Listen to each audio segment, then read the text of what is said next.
up? What is up? Can you hear me? It doesn't sound like you can.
Should probably unmute the fucking mics here.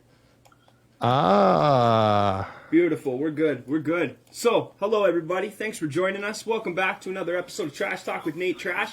This is a very special episode. The big. This is the big to my little.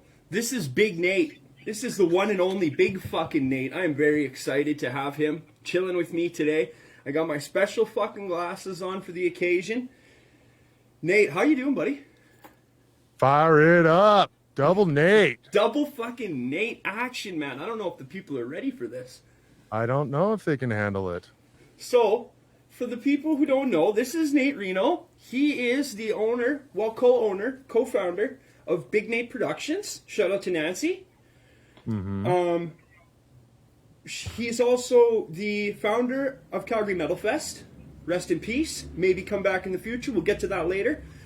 And he is the fucking amazing, fantastic host of one of my favorite online shows, Gettin Late with Nate.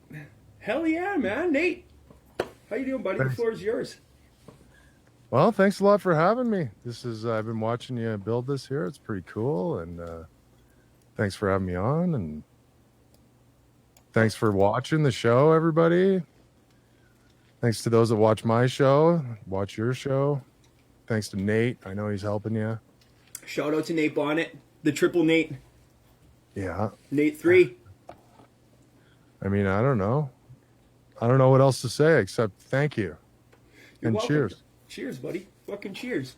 Cheers. I got no beers for me today. My beers come tomorrow, my friend. I will be ordering beers for tomorrow's stream. Gotcha. Beer truck's late. I'm going to be getting a hold of a band out of Detroit for tomorrow's stream called Possession 1981. Oh, They're fucking slay. They're awesome.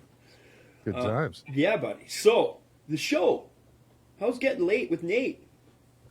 Good. It's been an incredible challenge, which is something I've needed during all of this. I kind of just started it so I wouldn't sit here and revel in the fact that I'm basically pointless now in this world, and my job was erased in one day, as well as all the stuff I like to do and have put all my life's work into. Yeah. Yeah. So, That's not even a depressing fucking notion. That's facts, man. yeah. So, and I don't know. You caught me on kind of a shitty day. I'm not in a great mood, but it's like, I really don't think it's coming back. Well, I'm super pessimistic, man. I really. that's okay. You could be. Dealing, You've always been fairly pessimistic, my friend. yeah. We're dealing with the government here. We're dealing with regulatory bodies, all of which have the weakest leadership that has ever been seen in the history of fucking mankind. And, little kids are running countries and fucking Ivy League. Not even politicians. They're not even politicians. Well, the politicians are running all the fucking health boards. So, they're busy doing that. So, yeah, I mean, it's just kind of manipulation central. So, Well, I don't know how we're making getting do. out of it. What's that? We're making do, man. Okay, we're making do. Fair enough. That's all we can do, right? Like me and you, we got families, right? Like we can be pessimistic and shit with each other, but we still have to fucking kind of grin and bear it to take care of the family, right? Well, let's get away from that. Let's talk about the show. Okay, yeah, cool. So, how did Getting Late with Nate come about? Obviously, you're bored. You needed something to do. But how did the late night talk show premise come about? Because it's so fucking perfect. I remember getting hard in Nate's backyard. Yeah. I tried so hard to fucking get hard in Nate's backyard, and you're just like, Nate, let me know when you got something going on. And then when I had something going on, it all fucking fell apart before I could even get there. So. Yeah, no, that I always wanted to do, like, I used to work at Slaughterhouse, like, from 2004 to like 2010, and I always joked, I was like, we should put a radio tower on top of this place and be broadcasting radio. So that's kind of why I started the podcast. And then I don't know, I always would joke, like most of my ideas start out as jokes, even Metal Fest was that way. It was kind of like a joke, dare, bet thing. Um, but I always joked that, I wanted to have a late night show. Like Mike Bullard, remember him? Yeah, buddy. Fuck Like, yeah. remember how fucking bad he was? I mean, I remember his show on A Channel. fuck, man. It was Remember just, A Channel? yeah, yeah, totally. Yeah. Um, yeah, I just remember that being so terrible. And then me cocky thinking like, oh, I could do better than that. And then I started to try and do it. And it's definitely not that easy. Like writing comedy is fucking hard. And that's why all these late night guys have like a writer's room Teams. of like 30 people. Yeah, they're Yeah, probably man. about to be famous. Did you So notice how all that shit's fucking like they just call up the fucking union. We need some writers down here at fucking Conan. Come on, bring yeah. them on down. You know what I mean? Yeah, it doesn't surprise me. My buddy just joined the union, and it looks like, if there was ever a time for the union, it would kind of be right now. Oh Because, fuck yeah, man.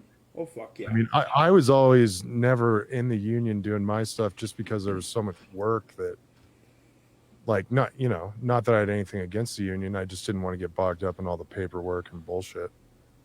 So I always stayed on the side of like independent. Uh, and we were getting lots of gigs because the union stuff, I mean, it adds another layer of money onto stuff. Another piece of red tape. But at the end of the day, that's good because it's like stuff for safety and stuff for Actual payments, proper times, and like fucking nobody gets mad at you when you're like, well, I've been here 16 hours. Anybody got a sandwich? I can't really fucking leave. yeah. So I can see the value in the union, but yeah, no. So yeah, I just kind of with the late night show, I always just wanted to do it, and I saw this. I had the podcast, and I saw this as an opportunity to kind of. I'd already been thinking about turning it into like a video podcast and stuff. I'd always wanted it to be that. So this was just a good excuse to get that going. And my buddy Bryce helped me out at first.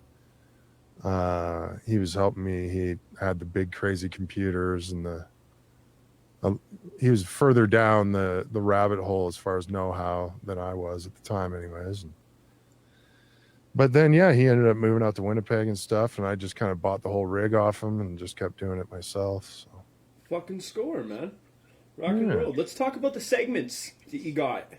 Because you got segments on your show, whereas mine is just like I'm working more of it in the future here as I learn more about the technology and as I get less, or not less lazy, but more motivated towards fucking actually figuring it out and testing it all out. But you got actual solid fucking segments. So what are some of the segments you got, buddy? Run us through all of them. Well, I only have a few. I do Nate's memes of the week, which is me just forcing everybody to look at the memes that I shared all week. Food and places it shouldn't be. Yeah, and discount mashups and Gripping foods with force. Yeah, gripping food with force. They got like shadow banned. I haven't seen any posts from them. Fuck, man. Epstein didn't kill himself. They've definitely been shadow banned. Not even shadow banned. They're fucking full bore Alex Jones banned. Alex Jones banned. But yeah, I do that. We did once we did Lost Pets of the Week, where we went through like the Kijiji lost pet ads and we're reading them. But it was brought up that like we were kind of making fun of people who were sad. Oh, yeah, that's the fine line you walk, because you're bringing exposure to their missing animal at the same time, though. But we're making fun of it. So that's that fucking razor thin line right there between majestic and madness, right? I don't know. I'm scared to be funny. I'm serious. I'm scared to. I don't. How do I want to word this? Like, you don't want to say the wrong controversial thing and get fucking labeled for it. Well, I don't want to get doxxed. I totally know what you're saying. I got doxxed in a fucking group called Alberta Anonymous Confessions. Oh, did you? I said something wrong to one of the kids When in was there. this? This When? was like probably 2-3 months ago. Oh, wow. Like one or two or three of them. I said something really rough to this guy. So I I don't know if I should repeat it. I asked him what color his. No, it was very brutal. So I'm not going to repeat it. But him and his friends made a bunch of fake fucking profiles, all with different names that had trash as the last name, and they took a bunch of pictures out of my personal account, and then they started making this story up about child support, 18 years child support, and I was like, I'm fucking 29 years old, so I don't know how this could fucking happen. But they fucking kept posting and posting with these fake accounts with my name on them, so I was like, all right, I'm fucking out of here. Yeah, that group is rough, dude. That group. Our mutual friend, Mr. fucking Ted Lee, added me to that group. Yeah, me too. And like, I don't know. I had to stop because it is the shittiest part of humanity It's on the display. worst. And it's just like noob, like normie, like for lack of a better term, like people that don't have anything better to do, literally, than troll this page all day. That's exactly how I feel about it, and I fucking call them normies too, man. Like, oh man, there's some like me and Ted. It's just such like boring garbage. It's trash. Yeah. Like me and Ted have sent some fucking horrifying posts for the. Well, approval. you guys made it fun. You guys made it interesting. It's like everybody, yeah. But didn't that whole thing like the group dissolved? Because Ted added me after one dissolution. It gets fucking brought down every couple fucking weeks.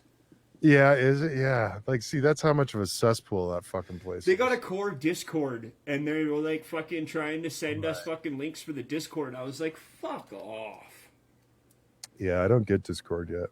I got a Discord server for Trash Talk, but it's not something that I'm focused on right now. Right now, I'm focused on very obviously building the platform on Facebook and YouTube, and also my Spotify. And that Spotify is linked to all like Stitcher and Apple fucking Music and all that shit, right? So, or Apple Podcasts, I should say, because those are totally fucking different. I found out. Trying to search out my own shit, I found out they're totally different.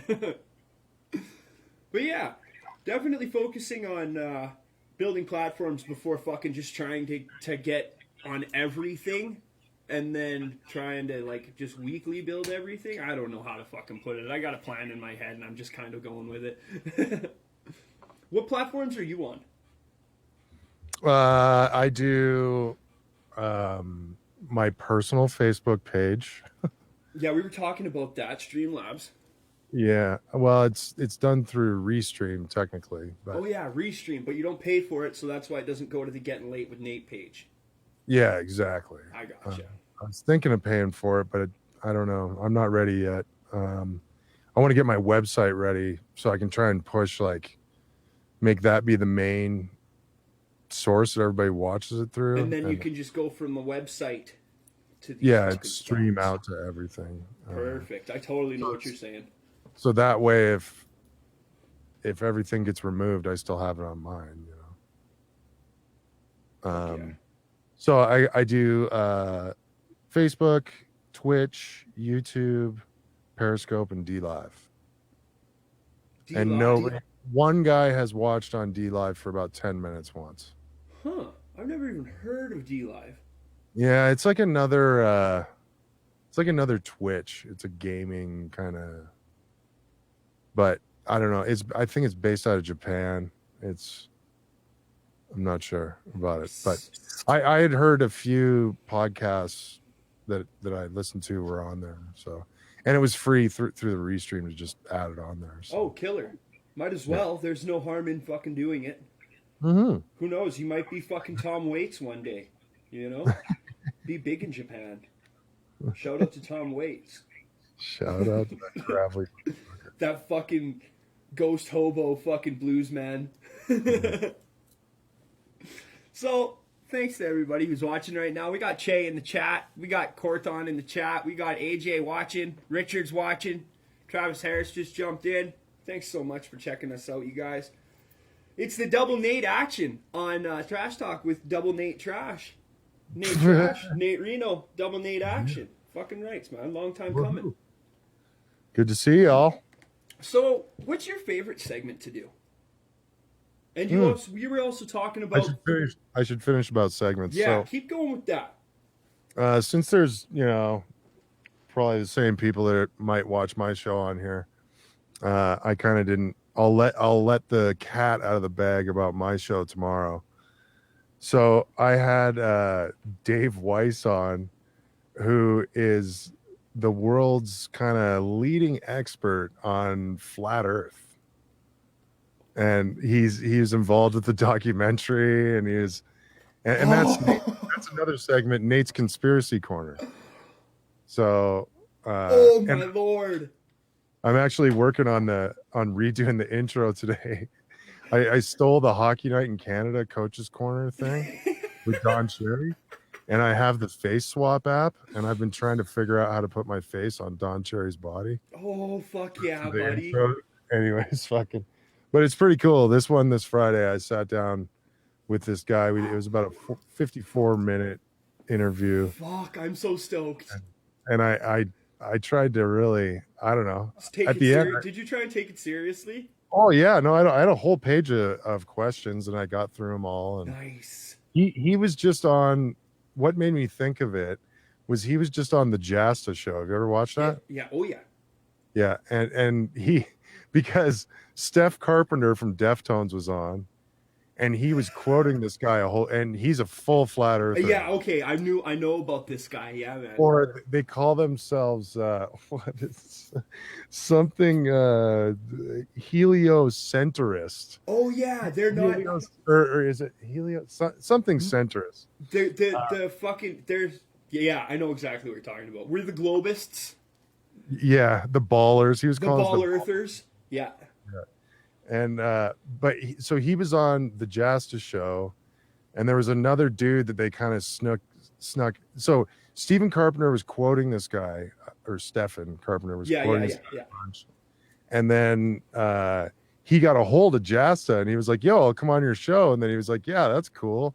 So and then he added this Cicero guy, can't remember what band he's from, and he was like the space expert, which he was just kind of like getting mad the whole time and just being like, "Come on, dude." And so fucking pushing it all aside, discounting everything. Yeah. Well, I'm sure this guy's used to it. So I watched that again and kind of took notes where that stuff got left off and stuff. So if you want to go watch that Jasta episode and then watch this, it's kind of neat because I kind of followed up on a few things, and like I asked him about dinosaurs and shit like that, like we didn't just talk about flat Earth. Fucking dinosaurs, man. God's greatest prank. He just threw those bones down there to fucking see who the real Jesus freaks were. Well, wait till you see what this guy says about it. I'm so fucking stoked, man. I'm so pumped. I will definitely be fucking watching tomorrow. Yeah, it's going to be a good one. I just edited it. I did the interview yesterday, and I just had to cut out like a couple of my and I watched it again. It's pretty good. The 54 minutes flies by pretty quick. So fucking awesome, man. What a great motherfucking guest to have, buddy. Yeah, totally. And then as far as other segments, like the Pizza Police, they're shout out to Chad and Norm. Yeah, they've been putting that together, and I asked them if I could, if they mind if I'd play it on my show, and just because I thought it was really awesome and hilarious, and they were totally down with it, and I mean, I can't say too much about this, but we've been talking about adding me in as a character. Oh, hell yeah! So I've been putting together pizza commissioner. Well, I don't want to say too much, but that was it, right? No. Okay, don't push, Nate. But I've been putting my costume together, and it's pretty funny. And funny is what we want, right? Yes. Like, god damn it, everybody needs to laugh right now.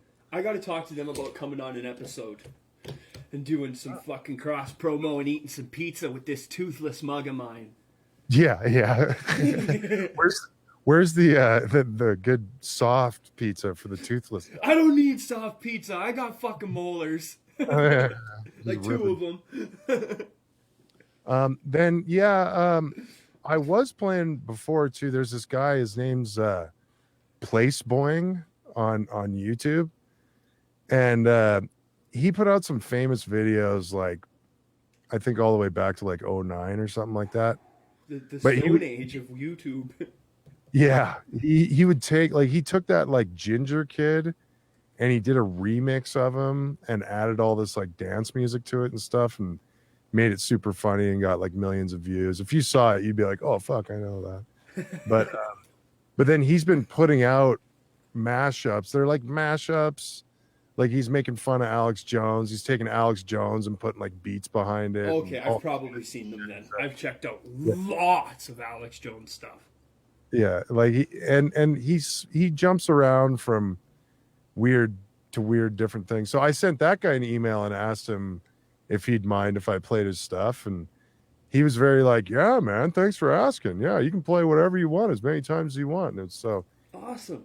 I just kind of try to turn this show into my like weird little art gallery that I'm forcing everybody to go into. You're not forcing anybody though. That's the thing. So you got to get away from that mentality right off the bat. You're not forcing anybody to do. Yeah, no. They're clicking because they want to.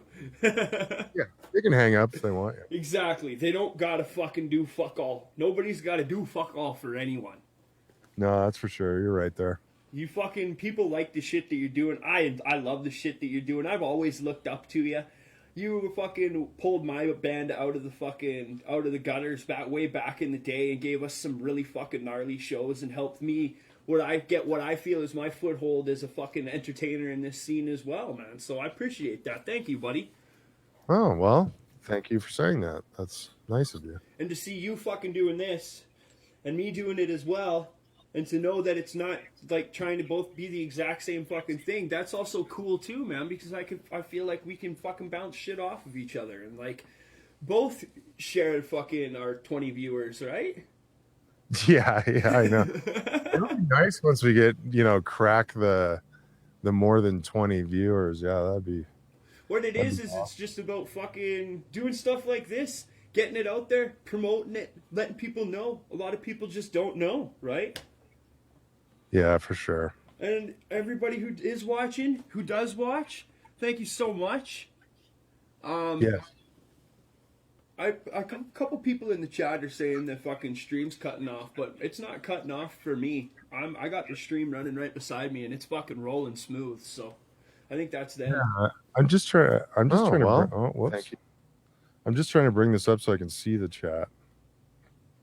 There we go. There you go. That's where I shared it all from too. I fucking put it out to a bunch of different groups and stuff. So.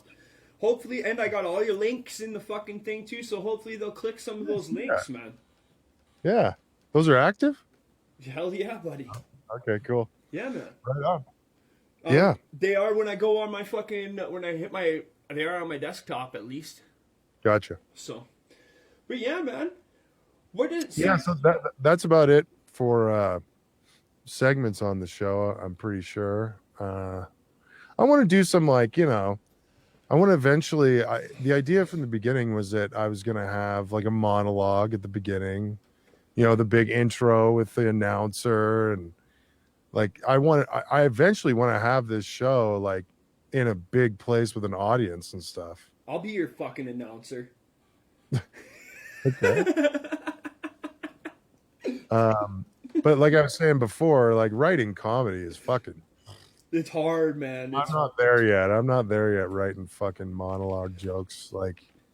And it's hard to collaborate with people on that. Like if you approach, I found if I approaching stand-up comedians, like they don't want to just give that shit away. You know, I Mm-mm. think they kind of look at it like that. It's like, I'm not just going to give you my material, you know, for nothing, for you to get the laugh. And That's just it. They're all trying to work, man.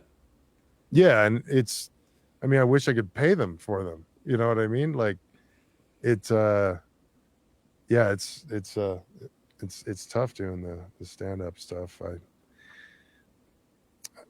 I've never had the balls to do it, and like sitting there trying to write jokes it's just my brain is It not just wired. shuts off. Like, Yeah, we could drink beers and fucking smoke doobies and crack jokes all fucking night long, but when it comes down to writing it out and yeah. fucking getting the right material so you can fucking practice it, rehearse it, record it, it's a whole different fucking ball game, man. Well, yeah, and I think too that like I've been hanging out with, you know, say a bunch of people, like you say, having drinks and whatnot, and there's all this hilarious shit going on. Like people are doubled over laughing. But I mean, if you record it and then try to write jokes out of that, it doesn't really work like that No, you got to be in the moment. because it's all callbacks to earlier and it's all inside jokes and shit like this. And nobody, you know, the only people that think inside jokes are funny are Are in the the, people inside the joke? yeah, exactly. Yeah, So yeah. it's hard to write jokes where everybody's inside. That's right.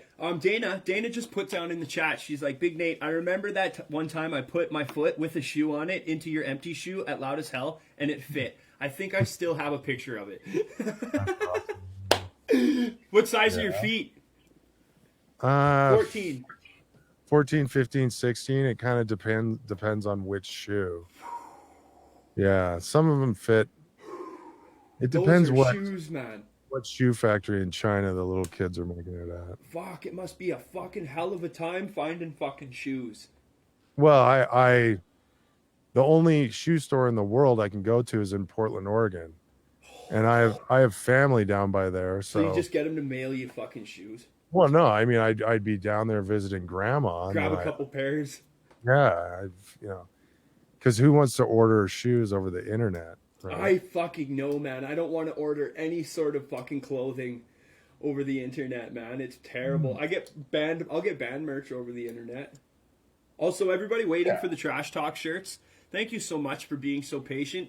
I will be fucking shipping a bunch of them out this weekend, and be looking to fucking line up some meetups to give you guys your merch that you so graciously ordered from me.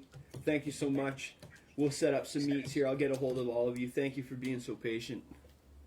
Dana said her shoes are 5.5 to 6. And that's women's, like, I've seen Dana. You know, she's your average girl, right? Like, she's five whatever. She's not. Yeah, how fucking, tall are you, Dana? Yeah, how tall are you, Dana? She'll drop a comment here soon enough. Thanks for watching, Dana. You're awesome. So the Nate team, what's that? Let's talk. Oh about yeah, the Nate team. Yeah, I one of my favorite shows growing up. I grew up in the States till I was about 13. When the border officials figured out my dad wasn't just going for cigarettes. And so we had to leave. And but I always saw the A Team in reruns. I mean, they came out when I was just a little tiny baby. They came out in '83, so I think I was 6 months old. The first one came out, so used to always see them in reruns, and you know, it's all that little boy shit. It's explosions and fucking, you know, cars and hot chicks, flipping cars and fucking all this stunt and the dickhead helicopter flying. Boy George. Just and all the like the weird styles from then, and George Papard, who's like, fuck man, that guy was like, I think a super underrated actor. So anyways, we do deep dives on every episode of the A Team, and it's a new thing I started. I've just done 2 episodes. They're Twitch exclusives. If you go to twitch.tv/getting late with Nate, it's rolling. If everybody watching right now, it is actually rolling in the center of the screen underneath our videos. All of Nate's all of Nate's access points, as we like to, I like to call them, that I just like to call them right now, are rolling underneath our video feed. So copy some of those down. Take some screenshots. Go check those out. Yeah, and so Twitch holds your last stream for like 2 weeks or whatever. So that's the last stream I did after the show last week. Are you planning on uploading those videos to a YouTube or something? Oh, I guess you can't because they're not, like, it's A-team shit, right? So it's gotta kind of disappear. Yeah, I mean, I've recorded them, but you can't. Yeah, I know. so I totally understand. I have the masters of the episodes, but Permission is a different story. That's like if I tried to do that on Facebook or YouTube, it would get just copyright struck into the ground immediately. Yeah, it wouldn't. You definitely would never be able to monetize it. But because there's lots of fucking people that do that shit already, it's not like it would get cut off or anything. But you wouldn't be able to monetize it or nothing. Ah, fuck, monetize. Yeah, right. That's pretty much Seems it. like it seems impossible. I'm too old to monetize the internet. You could start an OnlyFans, and it's just When I was born. Yeah, exactly. And it's just you complaining about every politician in alphabetical order. Can you monetize your grinder? I don't know. That's where me and Nate met. Grinder, Nate's looking for Nate's. Nate searching Nate's. This is funny. Dana just sent me this picture. Let's see if this works. Oh my lord. That is a fucking shoe in a shoe. That's funny. For having such big feet, you got pointy toes, my friend. Yeah, okay. Well, that's her foot in my shoe. I'm just being an asshole. Oh, I see what you're saying. Yeah, weird. Eh? Weird. My friend said I have finger toes. Oh my lord. That sounds fucking spicy. So yeah, the Nate team. So yeah, that's about it with that. I don't know. It's just really fucking fun to do, and it's funny to watch this shit in a 2021 lens. And like, there's some weird stuff like Murdoch calls BA a mudsucker all the time. and then like BA hates him, and BA makes his life miserable. And then I found out doing the research that it's because when they were in Vietnam, Murdoch crashed a plane that he was, and that's why BA's scared of fucking flying. Yeah, he won't as the pilot. with him. Yeah. And it's always him. They got this glass of milk. Yeah. Or well, on the first episode, fucking Hannibal's in the back of this like Lincoln, and he just goes boop, and he touches the back of his neck with like the numbing stuff, and they just goes psst, like right, and then he goes, and BA's driving, and he's like, BA, pull over here, and then he's like, we're by the goddamn airport. What are you doing here? And then he punches Hannibal in the face and passes out while he's punching. I love Mr. T, man. And then Hannibal's like, hey, we got him. Let's go. With him and the reporter, right? Shout out to B.A. Baracus. Mm-hmm. B.A. stands for badass. Bad attitude. Oh, bad attitude. I knew that. Okay. It's probably Bernard. Bernard Abernathy. Yeah. Bernard. Yeah. So, let's, so who helps you on the show now? Who does the show with you now? Is it just you? It's pretty much just me. I had Chase. He was helping me for a long time. He'd come, like when we were, before wave 1 or whatever. He would come over and do the video switching and stuff while I was on. But now that's so locked down, it's just kind of not. It's just easier to be remote. Yeah. Oh, shout out to Wicked Wally. Saw Wicked Wally here in the chat. Shane Hocko jumped in too. I wonder if he's still watching. Thanks everybody again for tuning in. The Nate on Nate action. So congrats. Wally just had a little baby. Yeah, Wicked Wally every Wednesday. Well, every second Wednesday now because of little baby. Gotcha. Gorgeous little baby. Congratulations, buddy. Rock and roll, man. Fatherhood is the fucking greatest. I love it. Yeah, it's good times. Hell yeah. How's yours? Good, good. Yeah, we She should be what, pushing 5, 6 feet now? I was gonna say she could probably fight Dana. That's what I was wondering how tall she was. she actually said she is 5'3" or 5'4". So yeah, I think your kid would Oh, have a good shit. go with her. She's not up there yet. Dana could still. Oh But man. yeah, no. We when all this stuff went down, we took her out of school, and I'm teacher guy now. Teacher So man. yeah, I'm Mr. Third grade teacher to my daughter. Nice, buddy. Right on. So it's cool. It's been an interesting balance of you know, I'm not a day guy. So you got to wake I your daughter up haven't at I 11 haven't o'clock to teach her. no, no, no. I no. But, school doesn't start at 8:30. Let's just put it that way. Like, Yeah, school starts after a nice breakfast and dad's well rested. yeah, yeah, I got to have my coffee and then Go through the morning's curriculum. but it's cool, it's all about routine, right? So That's right, routine. get the routine happening, and who cares, when I get up, and Hey man, as we're long we're as it's done we're done like right away cuz the teaching is effective and the learning is effective. it's So, just one on one. yeah, and now it's like, well, let's go ride bikes. Yeah, Yep. okay. Let's go live some life. Yeah, yeah, exactly. So, Right it's on, been man. it's been interesting because we had our daughter in French immersion, but in homeschool they don't offer French immersion. Because you don't know French. Oh no, you do know French. Your name Well, actually isn't your name. yeah, yeah. My name's too French. That's why I just put Do you uh, actually know French? uh I would say like 40%. That's not bad enough for to basic to conversation points. to 60%. Like Divinity took me out to be their sound guy.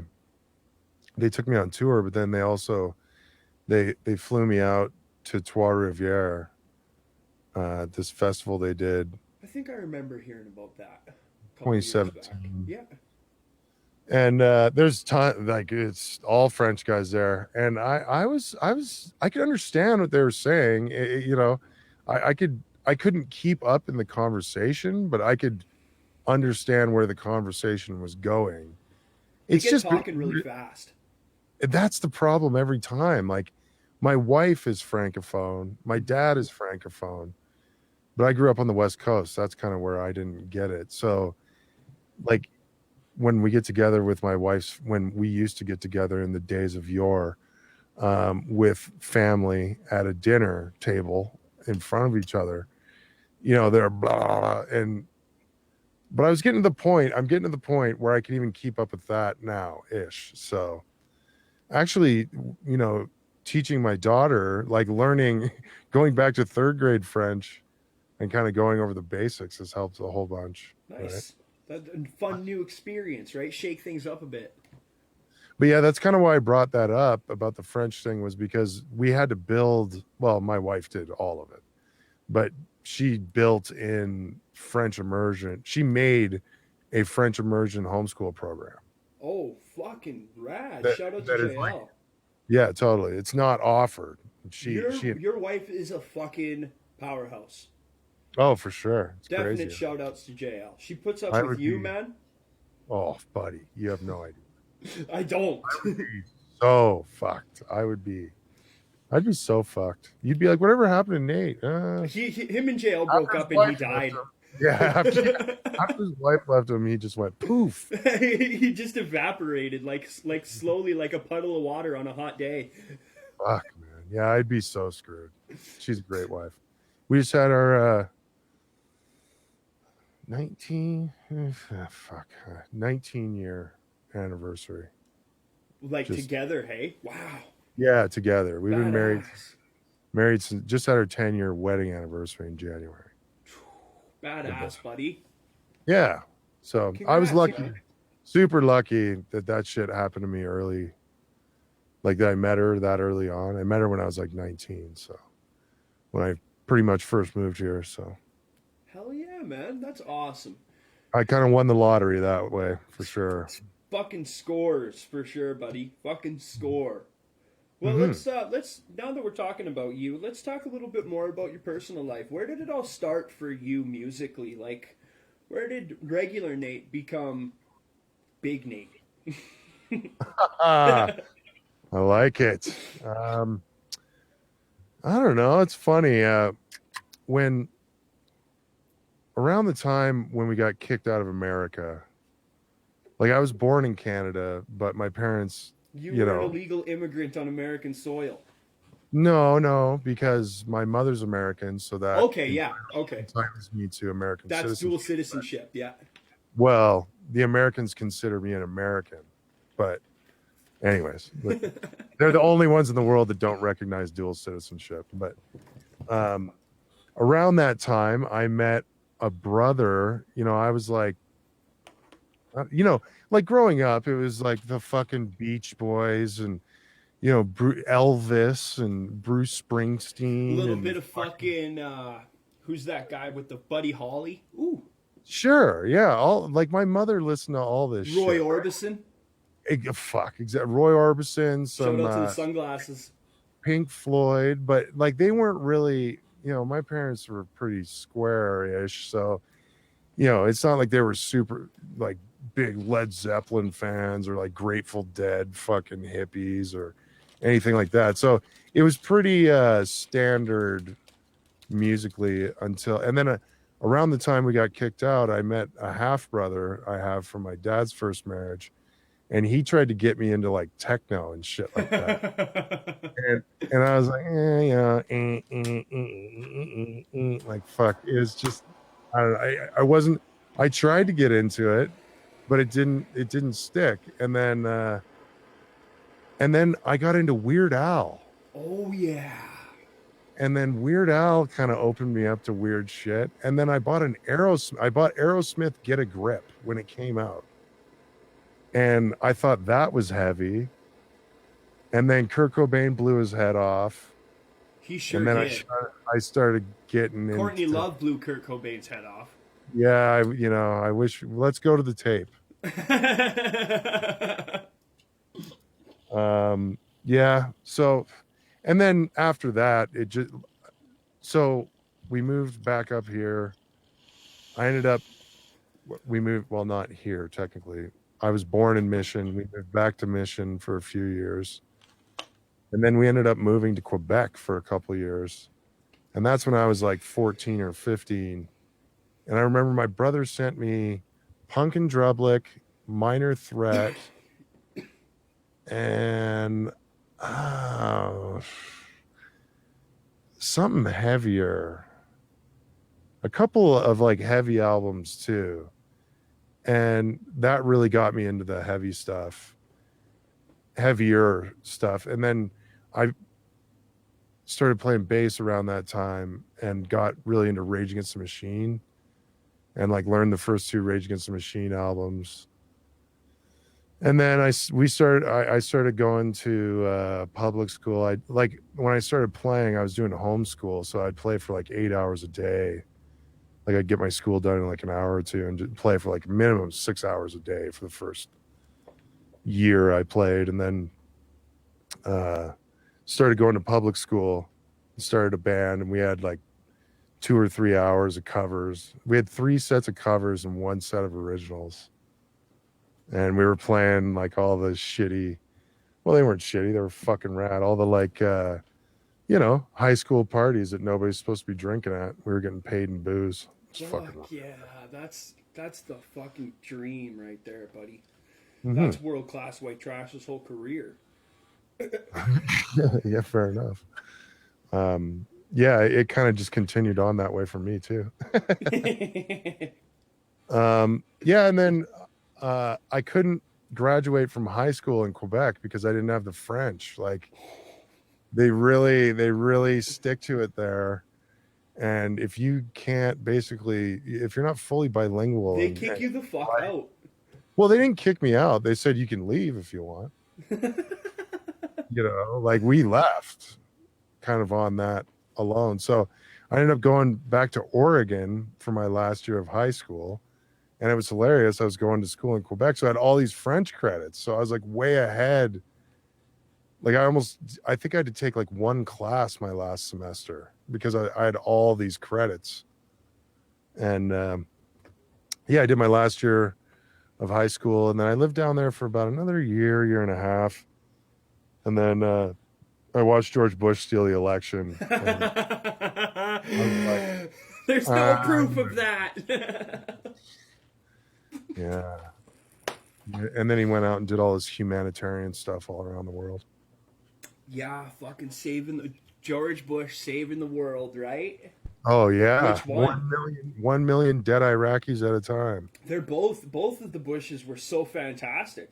Would you mean like the satanic father, or the fucking terrorist son? Yeah, that's a good description for both of George them. H.W. Crowley. Yeah, His wife Barbara Crowley. well, what I find, if we're gonna get into this, are you serious? Am I serious? Yes, Yeah. I've done some research on it. I have. What I find the most interesting about the Bush family is GW's dad. Yes.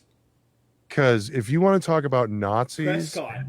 you want to talk about real You're Nazis. talking about Prescott Bush, right? Yes. Yes. Prescott Bush, Standard Oil, fucking Hitler's fucking one and gun in American soil. Well, he got busted, fined, like the whole bit. They were money laundering for the Nazis during the war. They hid that behind the fucking breakup of the monopolization of Standard Oil. They hid all that was hidden behind like that. Hoover did a full investigation. They were found guilty. Yeah. Like these people are real Nazis. Real fucking rights, man. Ingrained into their fucking bloodline. Not dipshits with a fucking buffalo head that are professional fucking acting. Or dummies with a fucking tiki torch. Professional protesters, right? Yeah. Like this, and so it really fucking pisses me off being from, whatever, it just pisses me off when people regale George Bush. Yeah. Like when everybody was so fucking sideways about Trump, like fine. But then you hear him going like, oh man, I miss George Bush. Oh yeah? You miss George Bush? This guy killed millions of people. This guy is the biggest war criminal of the 21st century. Who's bigger? Who's killed more people than George W. Bush? Of this, yeah. Absolutely fucking no one. No. That's one hell of a body count, man. Fuck, man. And now it's Syria. Now it's fucking... Like they're in fucking Niger and they're in fucking all these places, man, that they have no fucking business being in. Me and Brody Blaze were talking about stuff like this last night a little bit. Talking a little bit about American interference in fucking world events. Well, I think here's my wild conspiracy theory. Lay her down, man. Trash talk with Nate. Is Reno. that the Germans surrendered, but the Nazis didn't. No. And it's well documented that they took all those U-boats and fucked off. Oh, fuck and yeah, now, man. They went to fucking Chile, Argentina, the Horn of... Oh, dude, it's fucking documented. There's whole fucking towns down there. Go look it up. Bavarian fucking villages in the forests of Chile. Yeah, oh. Yeah, and man, there's Chile.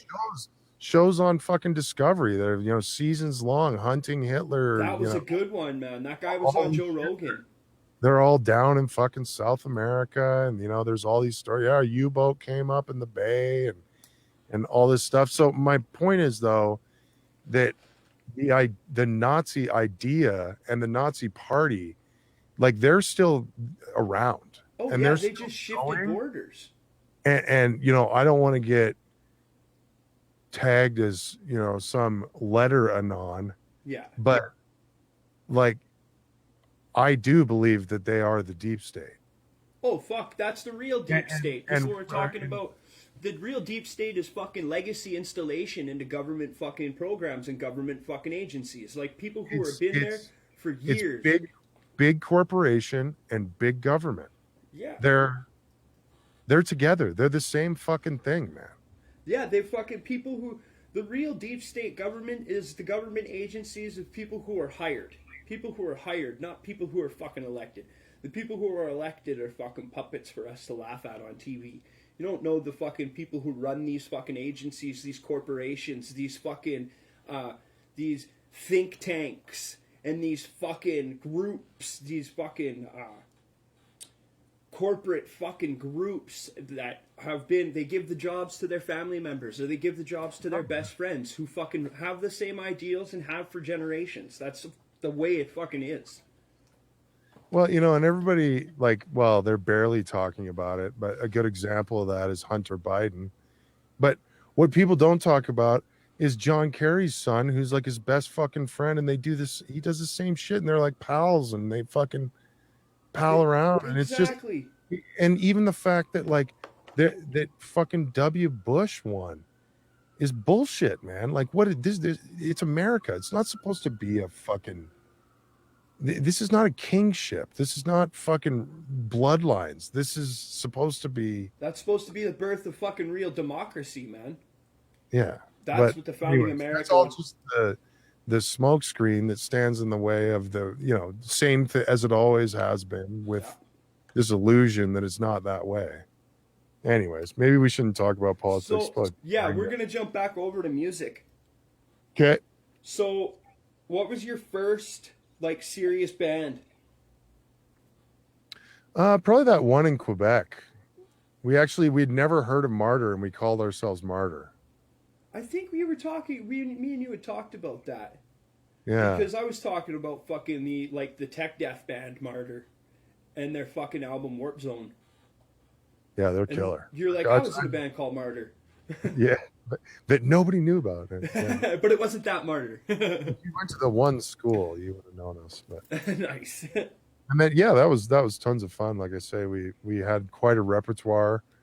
Like, I don't know, we were all okay. Our singer was terrible, but he was a great front man and I think I can entertaining fit as into hell. that.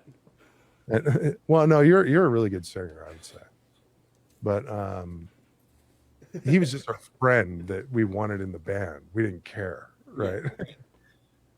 And then when I moved back to the States at the end of high school there, I was in a couple serious bands. I was in a band called 40 Ounce Facelift. That Sweet. and that was with that freaked my mom out because I was kind of recruited by some older dudes. They were all like 24, 26, and I was just kind of freshly 18. And one of them was banging my friend at high school, and she told him about me. Sketchy. Yeah. Now that I think about it, I go, oh, that's how I met them. That's right. But and we never got to show. That was kind of right before we were serious for about a year. We were writing a bunch of stuff. I think we were up to like 3 or 4 songs, and then we moved in together into this like fucking haunted house, and all this crazy shit happened. And then I got T-boned and totaled my car, and then I moved up here. Nice. That was the end of that. Fucking Quebec is dunzos. Well, this was actually when I was back in. I did Quebec, and then I graduated in Oregon. Okay. So you So okay. like I think it was 99, 2000. I moved up here in April of 2001. Okay, then what band did you have? What was your first Canadian band, or your first fucking band you were Alberta. in Calgary? Yeah, Alberta band. Uh, fuck. I haven't had these thoughts in a while. Um, Shake them cobwebs, my friend. I was trying to start. I was replying to fast forward ads. So I would see in the musician, you could put a free musicians wanted ad in Fast Forward magazine. Yeah. Oh, I miss So Fast Forward. I was replying to a bunch of those, and I met Cody Landry, who's a good buddy of ours, of Wes and I. He's from Carbon, or sorry, what Innisfail, Bowden. Shout out to Westaloo. Bowden. Yeah, and then so I was starting a band with Cody and his buddy Derek, and we were doing some jamming, but it wasn't going like great. And then I met Wes, and I was like, I want to play with that fucking guy for sure. So I immediately approached him, and we started a thing called Linchpin, where we did a bunch of, we had like, I think, uh, fuck, I think we had 6 or 7 tunes and knew like 3 or 4 covers. And then that went through a thing. Wes joined other bands. I was trying to keep getting bands going. And then somehow Wes and I got back together again, and we met Vegas and Porteous, and we started Kilyakai. I remember Killia Guy. And with Prue, and that was back in like, I want to say '06. So, and then we went till about 2010. And then Kayakta started in 2011. And Che's been watching. Shout out to Che. shout out. Che does vocals for Kayaktis. Kayaktis is a fucking mighty machine. Killikai was fucking sweet though. I Yeah. wa- I saw Killikai because you guys came and played in Didsbury at the multi-purpose room. Right. On our tour. I saw that fucking show. I saw about 15 minutes of that show. Huh. Was it good? It was pretty fucking sick. I hadn't experienced anything like that before. I'd only been to punk shows up until then. We would have been tight because that tour was, I broke my toe on that tour. Like the tour was it was the classic shit show. The van was breaking down. We were held up for days, missed gigs, fucking, run-ins with crackheads, fucking full bore band fights. Like Wes and I were like swinging at each other and fucking, it was just and so by the end of it, everything was all figured out. And plus we were like super tight. Like I remember there was that Didsbury show. And then I think the last show was in Airdrie. And I remember we are playing, to 15 people at Our Flames in Airdrie restaurant. There is still a Killikai video on YouTube. Of that? No, just Oh. a video, a music video from you guys. Yeah, it's tour highlights of what I'm talking about. Okay. But I just remember being so tight that last show. It might have been the tightest I've ever been as a musician. Fuck yeah, man! I've seen you do some fucking shit though. Like I remember playing with Kayaktis at Lord Nelson's, and you guys had the fucking video going, and I remember asking you about that, and you're like, "You just got to be fucking tight, man." Yeah. I'm like, "How do you cue those?" Like I just press play and we fucking play. I was like, Yeah, "That's that awesome." was the thing with how that was set up is it was like imagine it like a DVD, but the click tracks attached to it, and fucking go. Play, go. Fuck, he was so sick though, man. That And if definitely. you I was get like, I off- want that too. That's kind of what pushed me to getting into all this stuff too, was wanting to expand that. Like, I eventually want holograms for the band. Like I want to be on the cutting edge of the craziest shit you can do, right? So that's the show and all this. Like especially lately, I've been forced to learn, like I got the full Adobe suite. So I've been learning Photoshop. I've been learning After Effects and Premiere, and that's about all right now, but they're incredibly complicated programs. And Yeah, they're not Also- overnight things. I've kind of always done this stuff to try to build skills to push the band further.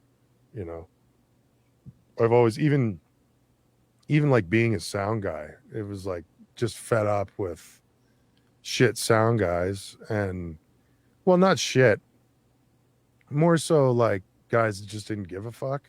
Yeah, I know what you mean. And when I started working at Slaughterhouse in '04, that's when I started recording. So I had recording experience, but yeah, working at Dickens was definitely like being thrown in kind of the deep end of a weird pool. Still know how to swim, but just didn't realize it was that deep. For a fucking 7.5 foot tall man yourself. Sure. 6.5. But yeah, I always just wanted to gain gain skills and gain skill sets and knowledge to push the band, because the band is what I really like doing.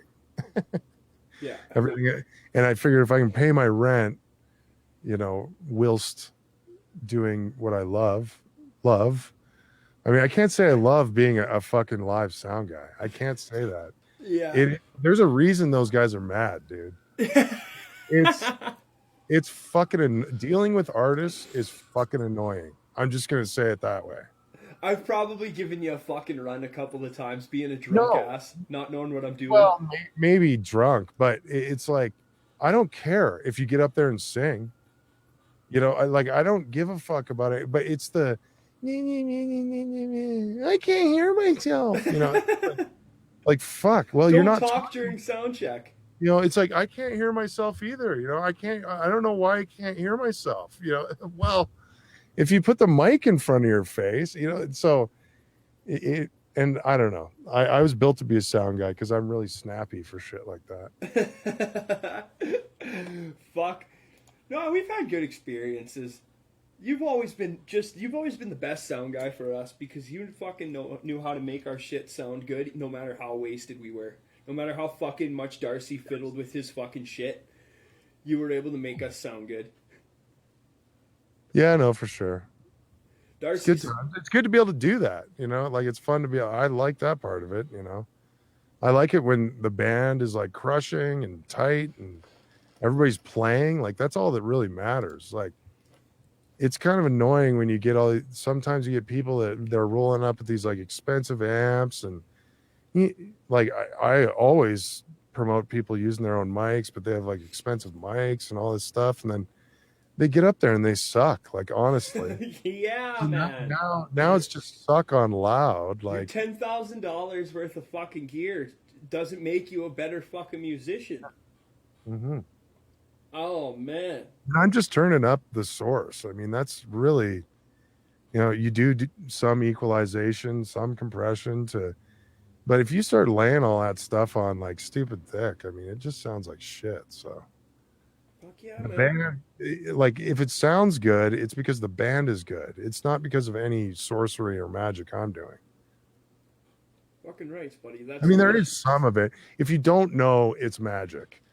But once you what you do is magic, man. I've heard you fucking make some pretty terrible bands listenable. Oh, okay, well, cool. Like there's some basic stuff that if you technical stuff that you got to know, and if you don't know it, it's magic. But so you're a wizard. Well, to some. Gandalf the I was doing. It was funny. I was doing my taxes today, and I'm in this tax program, and it said you can invoke the wizard at any time. Whoa! And I was like, holy, that's some funny fucking wording for the tax program. Fucking that, yeah, man. Because like, that's one thing they don't teach in schools, man. Is how to do your fucking taxes and shit. Yeah, it's funny when I moved back to the States. There was 4 prerequisite classes that the state mandated that you had to have to graduate, and one of them was personal finance. Okay. So I was a grade 12er taking a grade 10 class about personal finance, but I don't think they taught us how to fucking do your taxes in there either. Like it was just like how to make a budget, budgeting and saving and shit. Whole fucking semester of how to make a budget. Take 10 cents from every dollar. Yeah, Put that and in a savings account. Because that would be a good idea right now. Like, fuck, man. Interest rates the lowest they've ever been. Right? Fuck. Jesus, fuck. But, okay, so now, future, you got the show going on. That means you've probably shut music down because of all this, right? Well, I haven't, but music has been shut down. Well, yes. You're still playing and writing and shit? Yeah, I'm still playing. Nice. Like, I mean, I've got my bases right. Like, I mean, that's one cool thing about all this shit is I have my little fucking studio here set up so dope. It is fucking rad. I saw some pictures of it when it was getting built. The Trump. And I've actually had my friend, our mutual friend Ted over. Like, it's big enough. This room's big enough for two people. So he's come over and laid down some tracks, and And they're sick. I can mix and master and do all that stuff from in here. So if anybody has a project, fucking shoot it my way. And but yeah, so that's cool with all this. So I'll keep doing the show fucking forever. Like I was I'm set up to do this from quarantine like forever. Same. I'll have a fucking quarantine set up, and then if it can get bigger than that one day, just get another one for the big one. Sames, man. We're going on the same fucking track, just with a little bit of different prongs on our spear. Yeah, for sure. Fucking right, man. Now, let's talk about. We've reached the part of the show where we can talk about your sponsors. And you can lay down all your shout outs and shit, my friend. Yeah. Well, just fucking watch Getting Late with Nate. It's not getting, it's getting. So there's no second G, but look it up everywhere. Periscope, D Live, Facebook, YouTube, Twitch. Twitch is the most active as far as the chat goes. Nice. Definitely check out the show this Friday with Dave Weiss. It's going to be an extended episode of Nate's Conspiracy Corner. And we do some deep diving on the flat earth and other things. Very stoked for tomorrow. And that goes live at 10 p.m. Watch the Nate team. We might do an episode. We were talking about might do an episode of the Nate team after Getting Late with Nate tomorrow night. That's what we do. I'm all for it, buddy. I'll be ready. Yeah, most of the episodes pre-record this week for the show for Getting Late, so should be pretty easy to do that. And yeah, I don't know. Go to bignateproductions.com. There's you can stay up to date. Nancy kind of throws everything that we're doing up there. Shout out to Nancy. She's like huge supporter of my life. Nancy Helps. Barnes Does a lot of the web stuff. Does a lot of the lots of stuff, and just hangs out and is a good friend, which is huge. And I don't know. She's kind of my only sponsor. New Level. Oh yeah, New Level. Go to New Level Brewing. They Shout out to sponsored Drew. Drew Ross. Was he on here or recently, or was it? He was on. He was my first proprietor podcast a while ago. Like, wasn't he just on Wicked Wally too? Yes, he was. He was just on Wiki Wally. I'm probably gonna reach out to him again and see if he might want to sponsor Trash Talk with Nate Trash. See if we can get some communication going there. Nice. But yeah, Drew is a fucking great guy. He's a huge supporter of the scene. He fucking is always coming out with some great fucking tasty brews for people to try. And fuck yeah, man. Shout out. Yeah, check out my band Kyoctus. Definitely. KYOKTYS .bandcamp.com too. Yeah.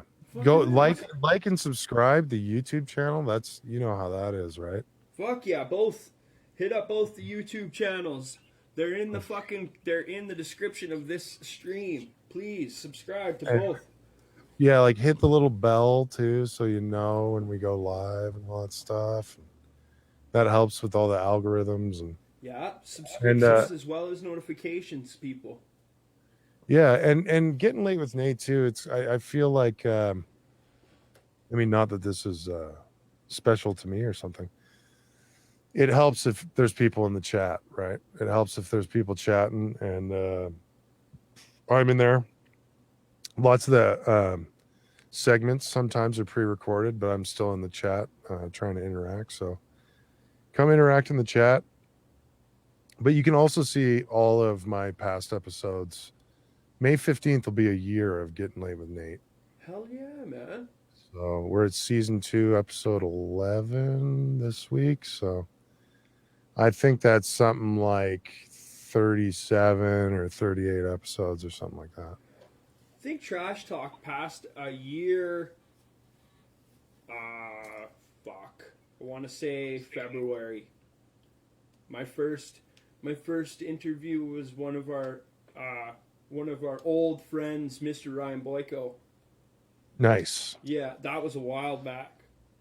Yeah, I checked that one out. It's cool. I haven't paid attention to those. I haven't paid attention to the dates.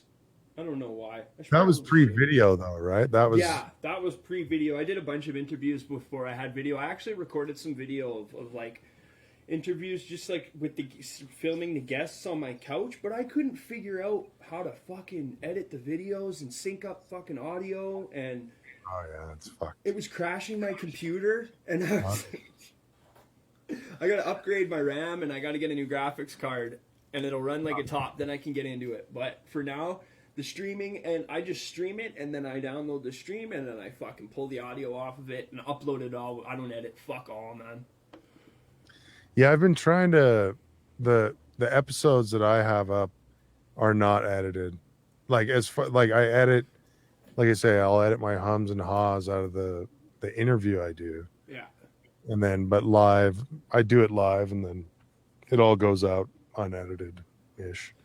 It's just I like maybe if the big issues, my friend Nate Bonnet, he pulls apart the big issues for me, and he fucking he'll fix things for me if I really need it. Yeah. Because he's just saint like that, and he's just, me and him are super tight. But it's a lot of work if he's editing every one of your episodes. that's right. So I just go on the whole fucking line of like, fuck it. Yeah. Like I'm not. Just don't be an asshole. That's exactly right. Edit it out.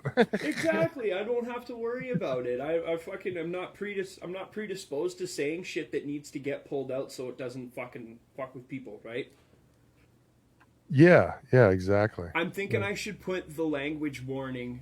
I should throw a language warning on the front page. Oh, though. I don't know. You've seen I the saw warning. your new rolling fucking intro. My new one? The one with your disclaimer. Yeah, I just redid all that. Yeah. And I redid my intro. I'm actually finishing it off tonight. I got more drone footage. My buddy lent me his drone. So I got a bunch of wacky drone footage that I've added into my intro, and I have the robot at the beginning doing the disclaimer. That's actually the robot that Jeffrey Epstein invested money in from Hanson Robotics in China. But I figured out a way to put a background in it now, and it looks cooler and stuff. So that's fucking great, man. I need to do a little disclaimer for sure. I did an interview with Josh and Ozone from a punk label in Red Deer called High End Denim Records. Josh also does like punk. He writes for Punk and Normal podcast, and he's on Pop Can Rocks radio. And his dad was watching. 65-year-old dad was watching, and he's like, "Yeah, it was okay." Nate swears a lot, but yeah, it's still pretty good. Yeah, I don't know. I put that big long. It's a minute long of warnings, and I worded it the way I did because I thought it would be funny, and I think it's. But I also disclaimer was funny. I think it fucks me over. I think there's lots of people who are like, well, I don't want to watch this thing. Like, because I keep saying it over and over. If you don't like this, do not watch this show.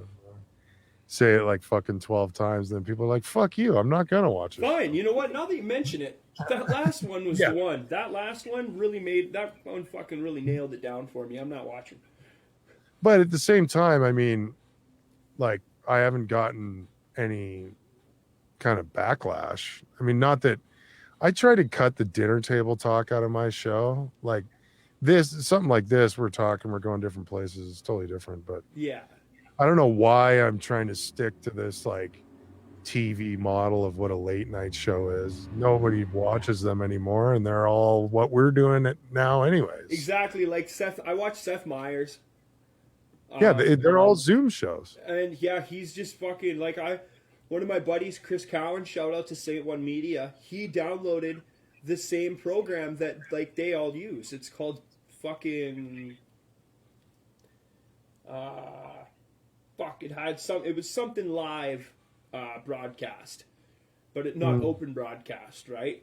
So it's like a fucking subscription service that you buy like Adobe Suites. And it's got all the crazy cool effects that all these fucking shows use for like their backgrounds, and their fucking like some of them look like weird windows with like crazy window panes, right? Those Yeah. are all fucking effects just like your background. Yeah. Like you're not floating above Calgary right now with a microphone with googly eyes on No. it. Sorry for anybody who might have thought that, but no, that's an I'm effect. sitting here. I am sitting here with a microphone with googly eyes. Not on the edge of a building in the middle of the night, though. No. But yeah, so he downloaded that, and that's exactly right. It's all the same thing. Fucking John Oliver, same fucking thing. Yeah. All of them. Like, And they're held to broadcast standards. We're not. yeah. At least Conan has the theater, and he has all his cardboard cutouts. Conan's my favorite. I love Conan. He's the one I try to like. To me, he's the only real one. He's been like, through the shit, though. He's the last like, real OG. I don't. Yeah, exactly. Like I kind of don't recognize Jimmy Fallon at all. Jimmy Kimmel either. Jimmy Kimmel. I don't do Jimmy Kimmel solo. Funny. I don't solo. Don't got no effect on me, man. Yeah, for sure. I don't. Yeah, the Man Show, right? He was in the Man Show. Adam Carolla fucking made Jimmy Kimmel, and then Adam Carolla fucking disappeared. Yeah, that's funny. Wasn't he like an anti-vaxxer or something though? Oh, I listen to him every day. He's very right wing. Okay, that's what I thought. He's not very. He's very outspoken. We'll just say it that way, because I haven't heard him, so I can't really judge his political meanings. He is a loudmouth motherfucker. And the one thing about Carolla, though, real quick, is that, you know, he was a trades guy and he kind of came from nowhere. That's one thing I give to Carolla is like, I'm not saying he's any kind of authority on anything, but he's a comedian. And yeah, he's a comedian, and that's just it. Like, comedians say shit to get laughs and to get reactions, you know? Yeah. And he's got like a pretty wicked setup. He's got like this chick that does news. Like he's kind of halfway. He's got a sound effects guy and a chick that does news. And almost like fucking Howard Stern. Almost. It reminds you of that. And so, I mean, I used to, when I lived in Portland, I used to sit in traffic for 2 hours each way, listening to Stern every fucking day. And I loved that shit. Oh, fuck so, yeah. Anything that resembles that to me is awesome. He was so deadpan. His delivery was always so deadpan. You could be doing the most crazy shit on the fucking Howard Stern show, and he's just going with it, man. Hitting fucking switches, just, yeah. Did you ever watch his show? I remember back in the 90s, he had a show on E! I think I might have caught 1 or 2 episodes, but I love the movie. I watched the movie fucking the movie. Times. Private Parts is fucking hilarious. Yeah. He's talking about... I want you to sit on the straddle that sub. He's at fucking MTV Music, the MTV Video Awards, and he's like, all these people are satanic junkies anyway. Dropping truth bombs back in the 90s, man. Yeah. Well, I've never seen some friends flip out as much as when anybody ever brings up adrenochrome. Oh, people think that's people like, I don't know. It's like both sides of that whole thing are like way too far out on. They're lizard people, bro. I pretty much almost lost friends over it, though. It's funny. People just can't talk anymore, right? Like, you gotta be on the side of fucking harvesting fucking adrenal glands of children, or you gotta be on the side of fucking Donald Trump saving the world, right? Yeah, okay. Something like that, definitely. I know what you're saying. I think I know what you're getting at. They're all lizard people, and now Prince Philip you believe that shit? Do I believe the lizard people thing? Yeah. Now, see, belief and understanding fucking that there's lots of evidence, and, you know, I read into lots of things. I can't say I believe it, but I've seen some fucking pretty convincing shit. I've delved into down some pretty deep rabbit holes. I mean, that's when I used to really like David Icke. Because I'm an ancient archaeology guy too, right? And a lot of that shit ties into ancient archaeology. And did you see the episode of Getting Late with Nate where I had Brian Forrester on? What? Yeah, dude, you got to go check that out. Oh my fucking lord! Yeah, dude, that guy has been. He is so I was just fucking watching deadly. him. I watch his videos on YouTube every time he uploads one, man. I am a fucking like religious subscriber to Brian Forrester. Yeah, That's I insane. I zoomed with him from fucking Peru. He lives in Peru, and he just goes to this shit all the time. I got you. Got to send me a link to that episode. I'm gonna watch it right after we're done. That's fucking sick. You'll have to go over to youtube.com And dig it slash up. late with Nate I and will. I will. I probably go fucking. through the videos. I don't know if I've subscribed to you yet anyway, so I should probably Hmm, go do that anyway. come on, man. I'm Come pretty on. sure I have. No, I'm pretty sure I have. I'm pretty sure I have. I should go check and see if I've subscribed to you. Yeah, right. If you fucking really want to get down to it, I actually had a little bit of fall subscriber explosion yesterday. Hmm. I did a whole upload spree on Spotify and stuff, and then I was just perusing my numbers, and I went from 155 subscribers to 168. Oh, you know what? I was meaning to tell you. I should probably bring this up offline, but I'll do it really quick. You can change your suffix on YouTube now because you're over 100. You got to go into your Oh, settings and change it. oh, that's what my buddy Chris was talking to me about. He's like, "Did you Yeah, change your URL yet?" yeah, because right now you're still at youtube.com With slash. all the fucking yeah, and then I got my sub confirmation fucking little tag on there. Just Yeah, I like think I had to like go into my Google settings. I don't know. Fuck, whatever. It's a fun rabbit hole, but you can do that. You've crossed that threshold of 100 subscribers, so you can have a name now. right. I love it, man. I love building up the fucking thing because I used to do the same thing for the band, right? So now I'm able to fill that little hole with promoting my own brand and my own stuff. Yeah, yeah, for sure, for That little sure. interesting Brian fucking Forrester is a guest, man. That's awesome. That's awesome. I gotta fucking What? watch that episode, dude. Is he a really nice guy or what?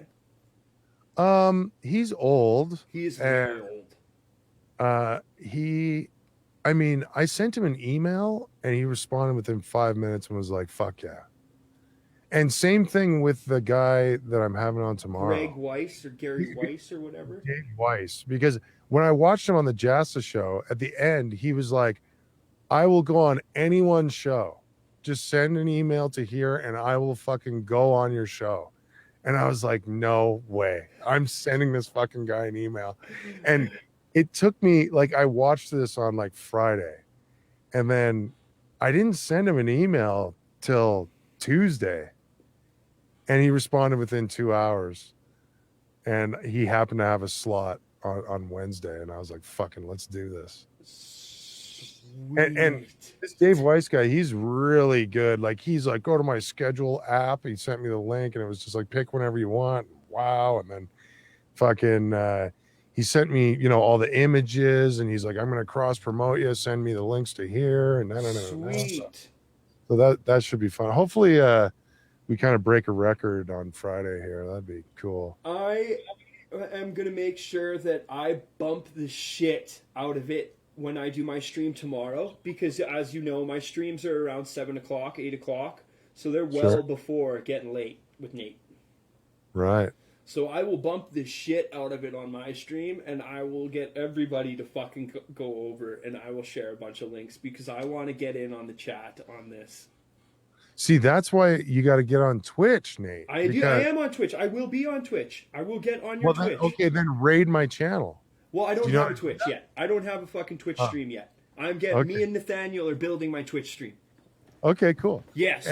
That's what's cool about. That's the coolest thing I've seen about You can Twitch. suggest all your followers go and fucking check out the stream. At the end of your stream, you put /raid and then the fucking handle you want, Sweet. and all of your followers that are watching you are prompted to go. Like, that's what I do at the end of my show.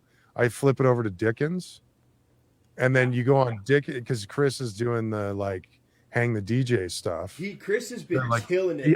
he's on right now. He's streaming right now.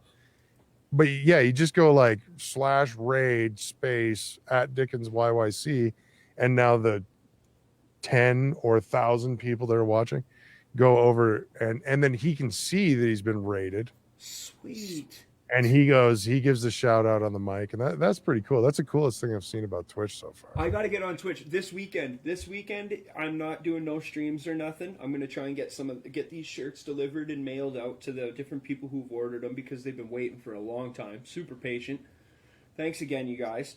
And then yeah, I'm gonna be working more on my stream here and getting my fucking visuals looking a little bit fucking tighter. You know. The information is nice. I got a lot of good information on there for my guests. It adds a little bit of value to who I'm promoting and stuff. But I want to get onto Twitch. And let me know, Nate, because I can do cool stuff. Like I can help you out. I can make something like this. This is just part of it. Wait, you see that? Oh shit! And then it sits there. I've got to cut off, but because I'm not the host of your show, but. You are right now, technically. But then it's going to go away in a sec. Watch this. Okay, because I was looking at getting the best part. Right. Oh, shit. That's fucking like Trey Modern, man. That reminds me of Jenny Jones. But I can help you out. I can make you shit like that. That'd be fucking killer, man. I could chuck a couple of bucks your way, too. Like, I'm not totally broke, you know? It's all good. But in all this, because I would say I'm probably a little bit ahead of you as far as the video shit goes. Fuck yeah, man. And the streaming stuff. So feel free to hit me up at any time. I want to share knowledge. I find it weird when people don't. Yeah, because I've been getting...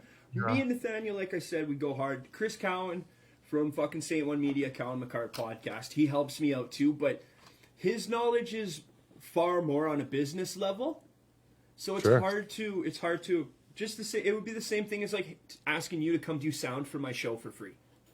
Yeah, no, for sure. And what I'm basically saying is, imagine this is like I just started tattooing, but it's After Effects. Yeah. So I'm like, up let me know what you want. And I'll see if I can make it. Like I have no problem trying to do that. Fucking rights, because I want to get a little bit.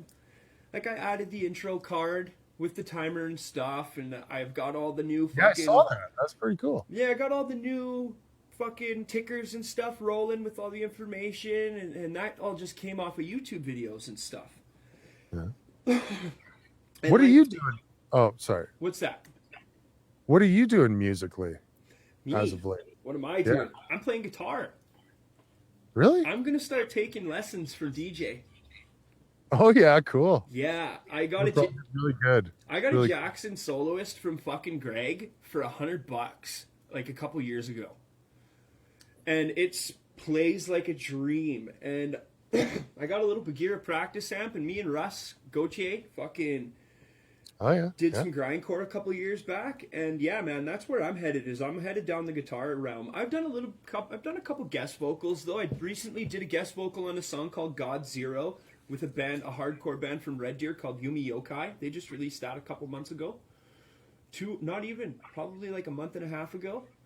I also did the 8-hour songwriting challenge with fucking Shat Music. That was pretty wild. Dropped a video. Yeah, just random little stuff here and there, but nothing serious. I've been focusing all my energy into this. And now I'm getting promotions from John Asher. I'm getting promotions from Earshot Media. And I'm getting promotions from K-Bar PR, which is Citizen Rage's press group. But I'm working through locals first. I want to get through all the locals first before I dip into the stuff that's like... I want to uplift the scene that we're in before I jump outside of it, right? Yeah, I feel that. I want to add value to where we're at because I'm not as pessimistic as you about when this is ending. So I'm already planning for how I'm taking this to the streets. Trash on the streets is already fucking going to be a thing. Trash on the streets. Fuck yeah, buddy. It just you gotta have Oscar the Grouch in there somewhere, right? He just pops out of the can. He's like, "Fuck you, Nate Trash."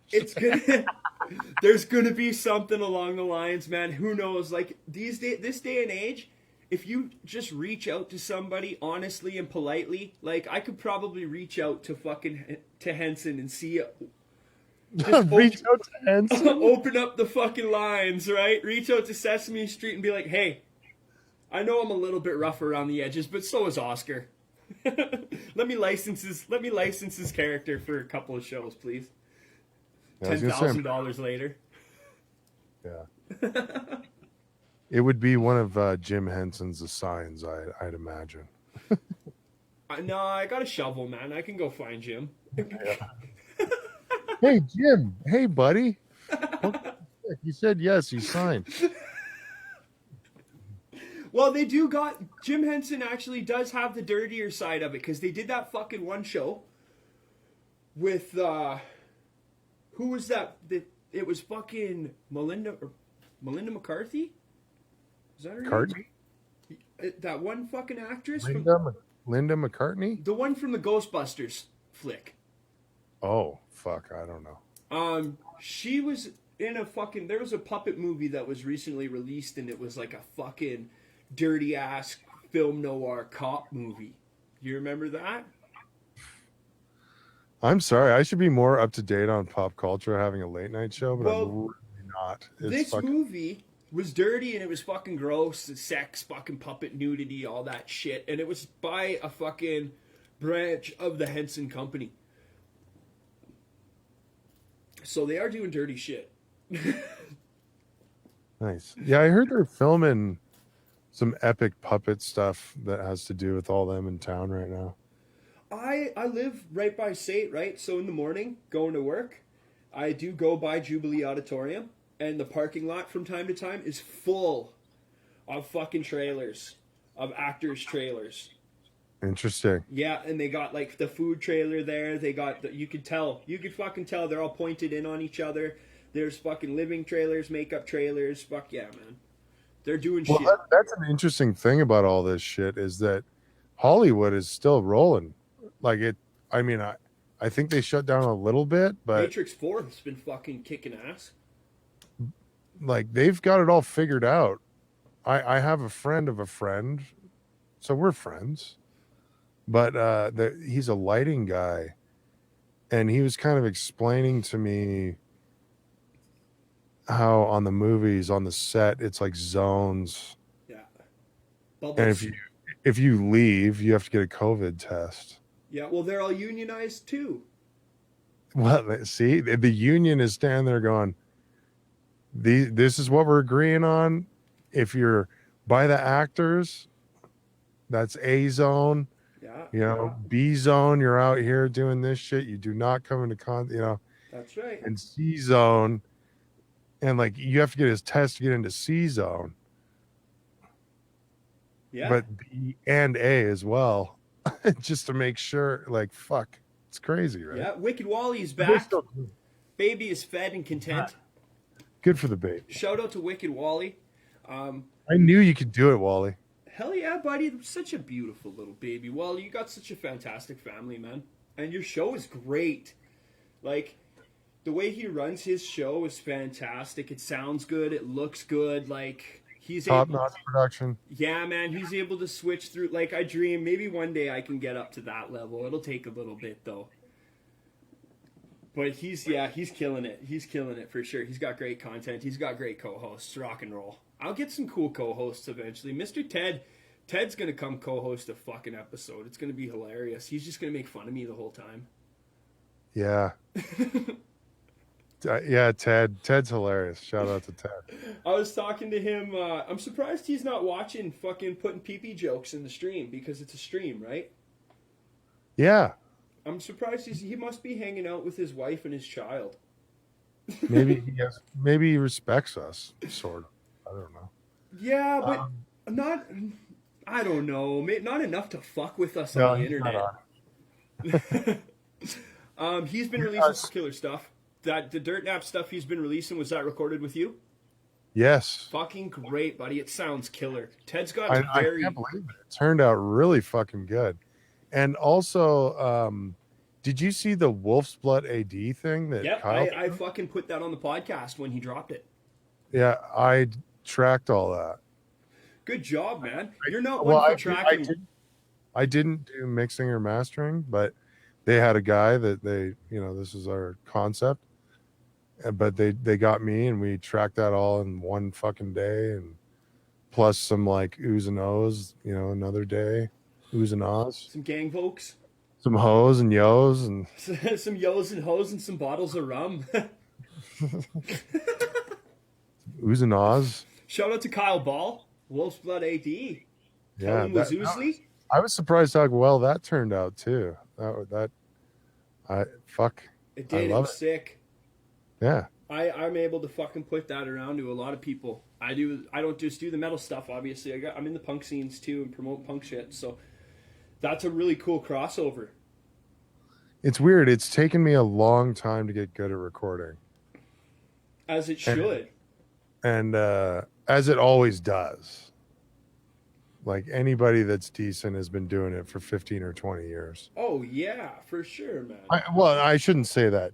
I shouldn't say They've been doing it for more than just. They didn't just jump on the fucking boat and start paddling. like lots of these guys too. I mean, if you have access to Hollywood studios and you've been working in Hollywood studios for 10, 15, I don't care, 5 minutes, that's a whole nother story than trying to slug it out as an independent guy and just getting a hold of the best gear you can and Making it work. yeah, just trying to pull it out of nothing and put it all together like on the fly. Not just getting So- gear, but getting a space. Being able to find a Yeah, safe that's it. space for that gear. That's great. Like that's so hard with all that stuff. So it's been fun. It's been fun doing recording is my favorite thing to do too. The band and recording, if I could just do that forever, I'd be so happy. That would be the shit. Fucking rights, man. Pessimism is not the way to get there, though, Nate. You know that. No, I know. I'm sorry. You're turning me around, buddy. I'm usually not pessimistic. I'm sorry I was pessimistic. That's okay, man. Fuck. No, I feel you. It's definitely not, and we got to keep, everybody. I'm glad you could come. I'm glad I could turn your mood around and bring you on the show, man. That's what it's all about. Yeah. Cheers. Fucking rights, buddy. Cheers. Cheers to that, my friend. Fucking A. Now, That's right. what have you been watching as far as movies lately? Because a lot of people are very staunch film critics lately. I know, right? Like, move over, That's 'cause they Siskel watch- and Ebert. It's because they watch too many movies. Like, geez. I think everybody's allowed themselves to be programmed. They like the programming. Yeah, they I do. mean, I still have cable. I got YouTube, bro. I'm going to say this right now. I don't watch fucking movies almost ever. I watch 12 movies a year at best. Yeah. I watch Judge Judy every fucking day. I record it on my PVR, and it's like my weird little like secret American obsession. Judge And I Judy is the just- shit. Love watching Judge Judy give these people the squirrely eye. It is so fucking funny, man. She just yells at them. It's hilarious. It's like Jerry Springer, right? You watch Jerry Springer, you're like, oh, my life's not so bad. Yeah. I was raised on Jerry Springer. The Final Thought was kind of what like brought all of the craziness to a head, right? Like, oh, you know what? I'm glad he wrapped that up really nicely with that little bow. I'm glad that dad fucked that daughter, fucked that uncle, fucked that fucking neighbor. Yeah. But Jerry Springer is an alright guy. Well, what's hilarious about all this is my new favorite show is Judge Jerry. Jerry Springer's a judge now? Yes. And then they play a rerun of the Jerry Springer show after. Is he a legitimate like fucking judge? Justice? Well, I mean, on TV, anybody can be a judge. Like, you know That's what I mean? right. That's right. It's true, man. It's just not a real fucking court case. It's a TV show. And so to tie it, but yeah, he was a mayor. Like he could marry somebody. So I think if you can marry somebody, like I can marry people. I'm ordained in the Church of the Dude. I'm a minister under Dudism. That's a thing. And that is a fucking thing. Dudism is actually a legitimate fucking thing, man. Yeah, I didn't pay. I should go pay and to get my certificate printed out because you can go do it for free, but if you want the certificate, it's like $20 US. You should get that framed and fucking put it up in the studio Exactly. for Oh, sure, shit, I man. know. Should be in the background right here. Yeah, totally. Like, That's fuck funny. yeah. That would be great. That's fucking fantastic. One of the things, but you got to make sure that your background's cut out so that no matter what, it stays in your fucking frame. I can do. I have lots of capabilities here. That's what all this is. See, I can just like. Why don't we look at this guy instead? Oh, there we go. Oh, you can change it up, right? That's the new Tell the Sky right there. There's some Calgary fucking loving. It's very clean too. Like when you move, it's not choppy. Well, that's one thing. I thanks for bringing that up. That I wanted to mention before. So I just got this new camera. You were talking about Wally and how his shit.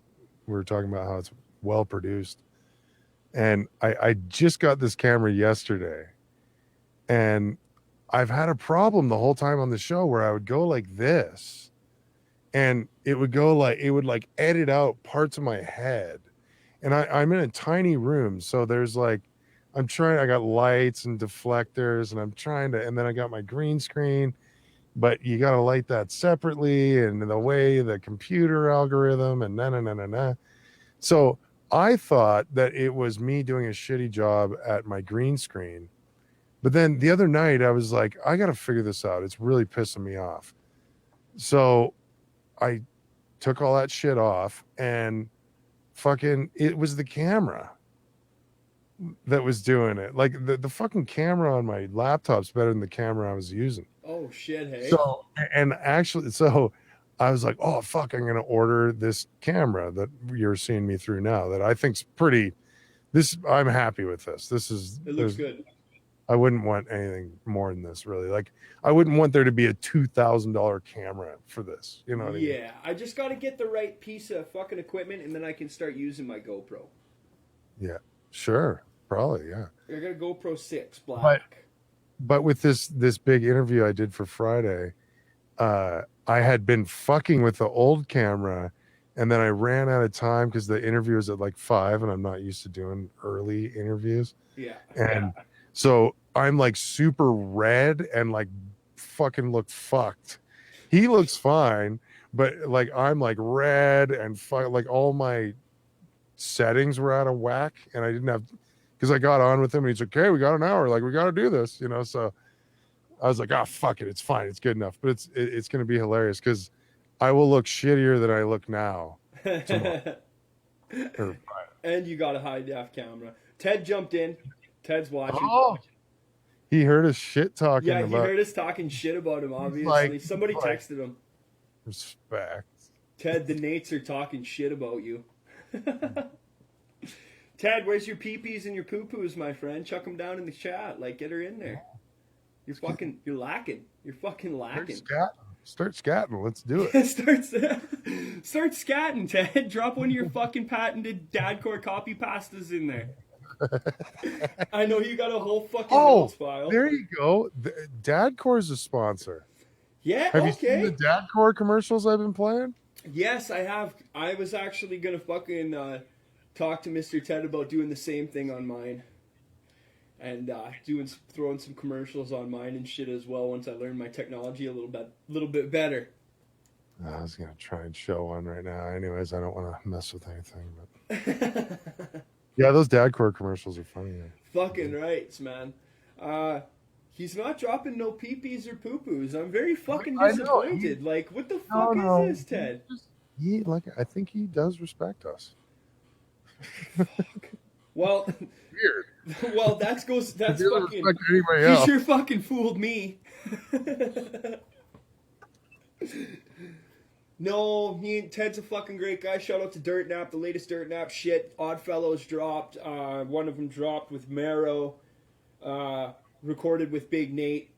Fucking sound killer. They're fucking great. Ted is a pretty sick fucking rapist. Rapist. You like that one? Woo. A little spicy, hey? Yeah, that's close. A little bit suggestive. Good thing I learned how to talk with missing all these teeth, or else I'd get pretty controversial. Can I ask, did somebody punch him out, or did What you I was play fall fighting. down on your I face, Okay, or so I was fucking 14 years old. I was 14 years old, and me and my cousin had chugged a bottle of vodka, and we were play fighting in the house. And I ran down a set of stairs, and he was around the corners, hiding around the corner, and he threw a punch, and I made this big flailing fucking dodge movement, and I turned into his other hand so fast and so hard.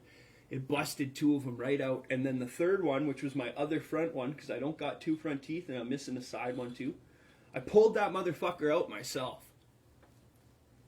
It was just it was dead. It was just hanging to in get there. a hard on? No, the root was disconnected and it started to fucking reject out of my gum. So the roots Oh, on your front teeth are pointed.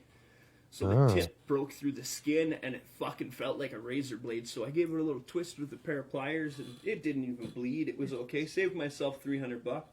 You're a psycho. Hey man, I'm a fucking old school redneck. Like I'm from the Old fucking school redneck? I'm like an old Hicktown fucking. I'm not Nate Cash. I'm Nate Trash. Okay. Oh, whoa, settle down. Like, dude, come on, It man. was just Like, okay. No, you're right. You're right. my grandpa was a redneck. He wasn't pulling No, fucking you're teeth right. out You're right. It on was his own. what happened was it was one of those situations where the pain of it being left because of the fucking root trying to push through the tip of that root. It felt like a fucking hot razor blade. So I was like, I gotta get this the fuck out. Like I had Serenity with me at the time, so there was no way I was gonna like call an ambulance for fucking. And then I couldn't think about walking to a dentist and then waiting. I was like, fuck Did it this. hurt? No, fuck no. It barely bled, man. It was relief more than anything. Like when you're a kid, like when you're a kid and you pull a loose tooth, it was the exact same fucking thing, man. Huh. Oh yeah, it was nice. It We was gotta get you nice.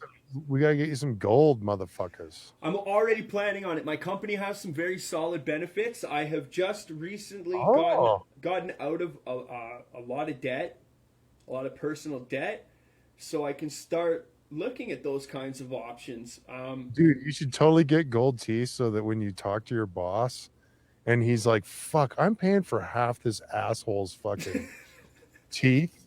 And he went and got gold ones. What a prick. And then you'll be like, why are you mad at me? And well, you got fucking gold teeth now. And you're like, well, but Well, I you paid should be for glad that gold. you're a good employer.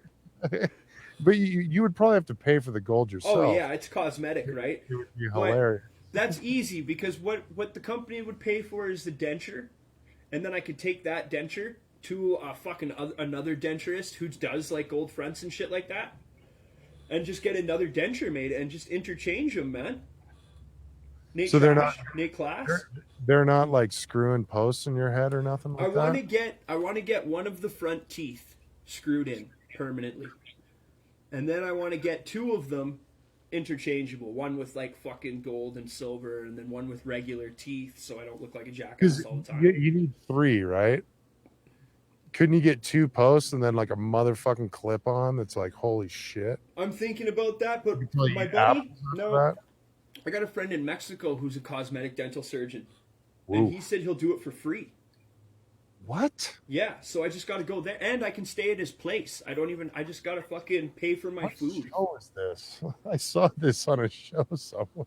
What was that? What was it, Billy Ray or Billy Bob Thornton?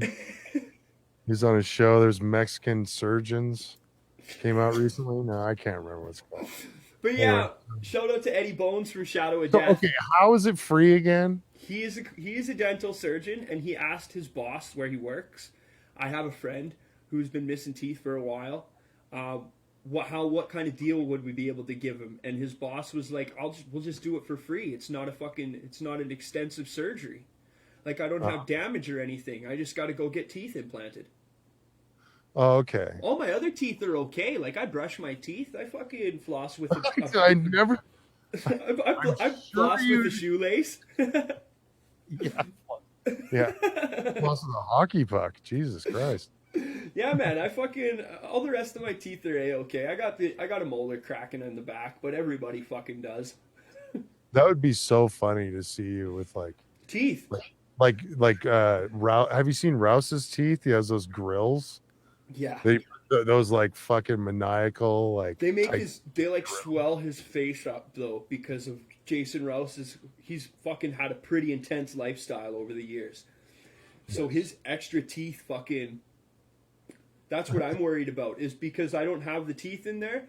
The the fucking gum line has shrunk down because there's no bones in there. There's no roots to hold that up.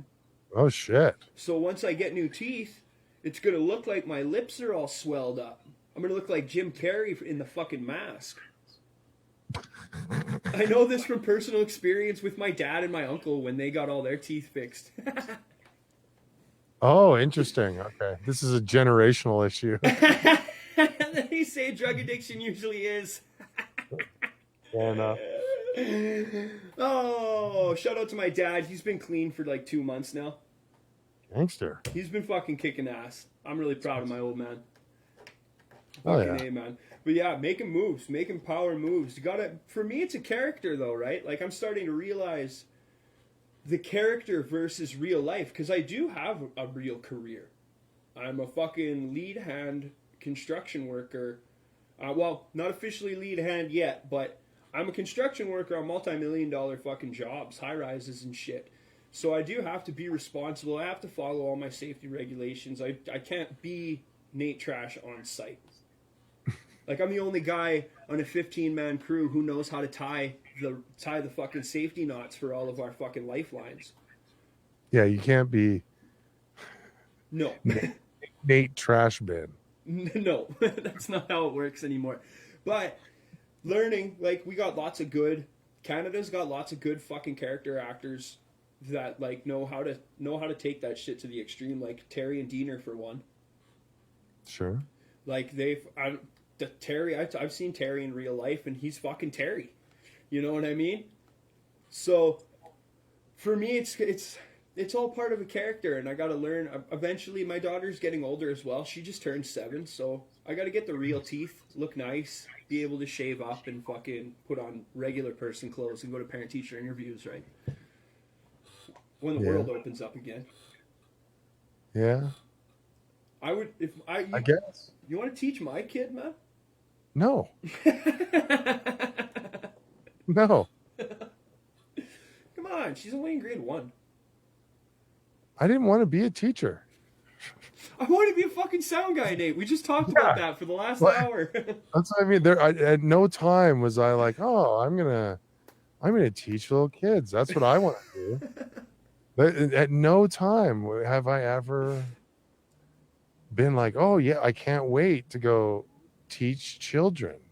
Like, even when I was like, somebody asked me, like, forced me into a lesson one time, and I was like, what am I doing? This is the same note here, here, and here. You know, like, what do you want to do here? Are you splashing whiskey in your coffee? No. Responsibility for, well, yeah, I guess it's your kid, right? It's not just like cracking a joke about being a teacher. You're still spending time with your kid. And learning how to be a teacher. Yeah, because I guess like you said, you never were a fucking teacher. Yeah, it's been a learning curve for me too, but that's okay. Do you teach her the conspiracy shit? Fuck no. I don't want her to fucking Well, learn this how about shit. this? Like, we have a map that's on the wall. Yeah. That's flat. And then we have a little globe. That's round. Okay. Fuck. Does it have the little spot on the map where it says the sizes reflected aren't the actual sizes of the landmass? I don't know. It's a pretty big map. I haven't looked at the whole thing. Maybe I should check all the corners. But... What's your favorite conspiracy theory that's popped up over coronavirus? Let's go back into that, Nate. Popped up. Can I grab a beer? Buddy, go grab a beer. Go grab a beer. I'll be right back. Okay. Ted, if you're still watching, I'm gonna fucking cue some shit up here. Ted, if you're still watching, drop some of that fucking sweet conspiracy shit in the fucking chat for us to go through. We're digging in now. We're digging in deep. I'm gonna have another fucking rip myself. Jeff, how you doing, buddy? Good to see ya. We're fucking rocking. We're fucking rolling. Is the stream still good? Yeah, we're still fucking streaming. I fucked up on my phone. Everybody smoke them if you got them. Straight up. Smoke them if you fucking got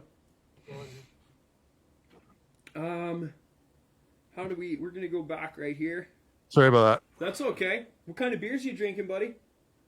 Oh, New Level Brewing, man. Fuck yeah, buddy. Which one? What flavor? What Just kind? kidding. They're my sponsor, so I just say that. But Yeah. I haven't made it over there in a while. I should go. Get myself another little rip ding Okay. fucking tied up here. So what was the last question? Okay, Nate. Without getting super controversial here, which is a fine line to fucking tread. What's your favorite... Let's just ask, what's your favorite conspiracy theory? Oh, I was like, what? What's happening? You're doing a dab here? Nate's trash conspiracy dab? Yeah, What? buddy. What's my favorite one? Like of all time? Yeah, like JFK, the moon landing, lizard people. Yeah, lizard people. Like, I just want to say about the lizard people thing. I think I was trying to get to it before. Maybe I didn't make it there. That I was into David Icke, but I'd never seen him. And there was all this stuff about the Queen and and then he came out with this book about the lizards. The Matrix one. And then I saw him in an interview, and his right nostril was like caved in. And I was like, man, this guy is the definition of shill, is he not? I mean, I don't know. Like, I'm not trying to judge him on that, but Okay, it's so like, David Icke was a fucking goalie. He was a fucking goalie in the 70s, an English football goalie who fucking started getting rheumatoid arthritis. That's why his hand is fucking Charlton Heston style.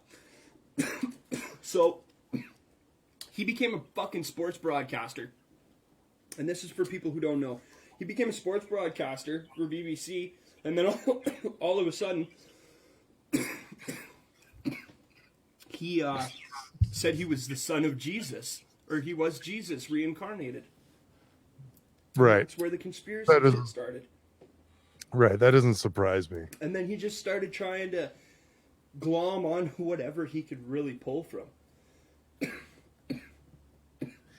My favorite conspiracy theory, and I don't even know if this is just my favorite theory, is that the pyramids were free energy machines. Oh, that one's great because They're all around the world, like, because they are all around the world. They're all old as fuck, and I think that's what that was. Is it was a giant.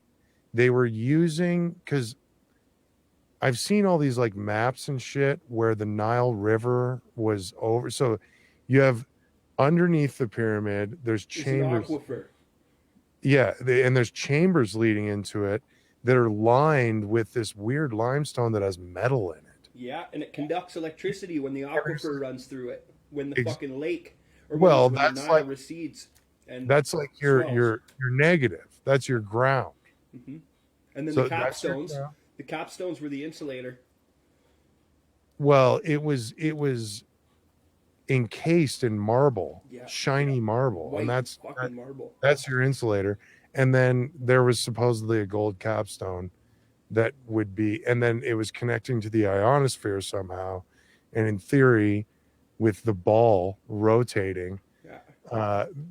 it's spinning. There's this kinetic, this energy, and and this was like the whole thing with Atlantis. Like they lost their fucking power structure. So that's my favorite kind of like theory. Because we went to Mexico in 2019, and I was looking at pictures of Chichen Itza, and it looked like half of that, because you can tell they built, in the 1500 or 1300s, whoever built something new on top of it. But like the old pyramid part, two sides of it are blown out. Mm-hmm. So what does that mean? In my mind, that means that something came through the atmosphere and disrupted all these fucking pyramids, like the whole grid, something went woof, Yeah. and half of every pyramid blew up. Now Edgar Casey talked a lot about this in his fucking when he was in trance, and he wrote about a lot of this shit. Did he really? Yeah, Edgar Casey wrote about Atlantis's fucking crystal Yeah, I know energy he wrote system. about Atlantis a lot. Yeah. That ties to all of this. Now, Wardenclyffe Tower that Tesla was building Yeah. was designed the exact same as the pyramid. Into Well, it was into in a fucking aquifer in theory, right? But it was Yeah. fucking Yeah. down. It was down under or fucking piped into the ground into the aquifer to transmit energy the exact same way. I've Yeah. seen a couple. We'll call them memes because they're on Facebook, so it's all fucking memes. It's not coming from a fucking. None of these are coming from a motherfucking like university fucking study group. But there's pictures of them side by side and a couple blurbs about the technology, and it fucking makes sense. Like if you fucking loosely tie it, it makes. If you're a layman like I am, it kind of makes sense. Now there's also staircases in the pyramid that are like melted, that are fucking stone stairways that are melted, that look like they're fucking melted tar. Well, that's what I mean. You can tell there's a bunch of burnt shit Yeah, every inside the king's chamber, the that walls are has vitrified. no actual art. None. There's graffiti in there. Yeah, but it's not. There's post dynastic fucking graffiti in there, but there's no like that's what people don't understand is they think of Egypt and they think of the pyramid and they think that some asshole British guy used dynamite to fucking blow a hole in the side of it and then went in there and it's all these art and then there's a body and there's no bodies in the pyramids. No, that's yeah, exactly. They've never found a body. And like the stuff that they base it off of, that it's this pharaoh or that pharaoh, it's very like, I mean, it is shred of evidence type of shit. The fucking Just go that it's this way, you know. the guy who got into the pyramid first. There's fucking evidence, and there's a story that he carved the fucking. Exactly. He carved King Tut's fucking stela or King Khufu's stela on there, and they attributed it to that. Oh, it's Khufu's pyramid. Yeah. And then fucking Zahi Hawass, the shit shoveler himself, man. Well, you know, he's a military industrial complex dick. He's got him. Well, and he's a fashion designer too, don't you know? Well, of course. The Zahi Hawass hats sell for When you- fucking $500 a piece. When you're the arm of the military wing in pop culture, you can fucking, you know, you're the art guy for the military. You make a lot of money. Fuck yeah, buddy. How do you? That's exactly how they fucking got rid of all those antiquities that they've raided from all. But these he's fucking out freedom now. fights. Yeah, he's been out for a bit, but he's still. And now you can go pay, dude. Speaking of Brian Forrester, because he uploaded, you know, what can you do but re-upload your old shit? Yeah. And he posted this like 45-minute thing yesterday, and you can pay now. Well, you could in 2019 to go there. You give them like $2,000, and they take off all these padlocks, and you can go like into the king's chamber. And they did that exact thing. Mm-hmm. They went into the king's chamber, and there's these giant granite boxes that look like, they call them cartouches, but they're not. Like, they're too big, and they're perfectly fucking cut. They're perfectly cut. One block of fucking granite. They look like a sarcophagus. But they're huge. They're huge, and there's nothing in them. And apparently they've never found a body in these things. No, Osiris's tomb, where they found the fucking granite boxes down a shaft, over a couple of feet, and then down in another shaft, submerged. Granite boxes that couldn't fit through the fucking tunnels. One of them was even stuck in one of the fucking tunnels. Did you hear about that? Huh, no. Yeah, Tomb of Osiris is what they fucking call it. No, same thing, granite boxes with no bodies. But he was in there, and this guy, one of the tour guys, he went to this like one corner, and he was literally going like, oh, the resonance like, vibration. Really softly, and it was turning into like, whoa, man. So, anyways, to think that that's all like just to worship some man Doesn't make any sense. Like, and like Judge Judy says, if it doesn't make sense, it's not true. She knows, man. That's a direct quote. Are you gonna fucking go to Judge Judy and tell her that's not, you're wrong? Exactly. Try it. Fucking She try is it. the authority. Your mom will punch you the fuck out. Like that's when I watch TV. That's what we watch at dinner. And I'm like, Hell see, yeah. you Dahlia? Oh, Right? You doesn't can't make sense. It's not true. We all know this. Fuck yeah, man. I love the ancient archaeology ones. I did some delving into ancient Egypt back in the day. Robert Schoch was really rad. But now a lot of the research I've done is the fucking Sphinx is hundreds, not just 100,000 years old due to water erosion, but hundreds of thousands of years old due to being fucking rediscovered and refinished and rebuilt. There's a fucking they call it a sculpture field, and it's stones that have been weathered.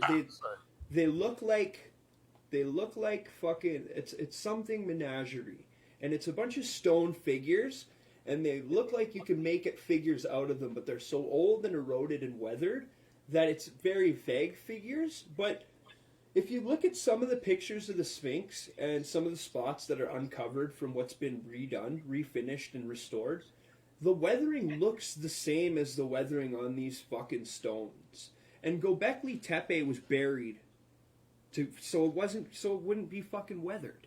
Yeah, and they figure that Göbekli Tepe is like 50,000 years old. Exactly. The date keeps getting fucking pushed back. Yeah, because they're finding shit More. they can carbon date. Yeah, they're finding more, and the technology's getting better. Yeah. Sources of communication are opening up. They're not opening up very much, but a lot of so people... imagine this though. Imagine this. See the sorry, just a second. Yeah. Imagine we have AC power, so you plug in. Like, that's the good thing about AC power is you can kind of move it around. This is why Edison won, right? Because you send it over lines, it goes through wires, it goes directly to stuff. But and therefore you can control it.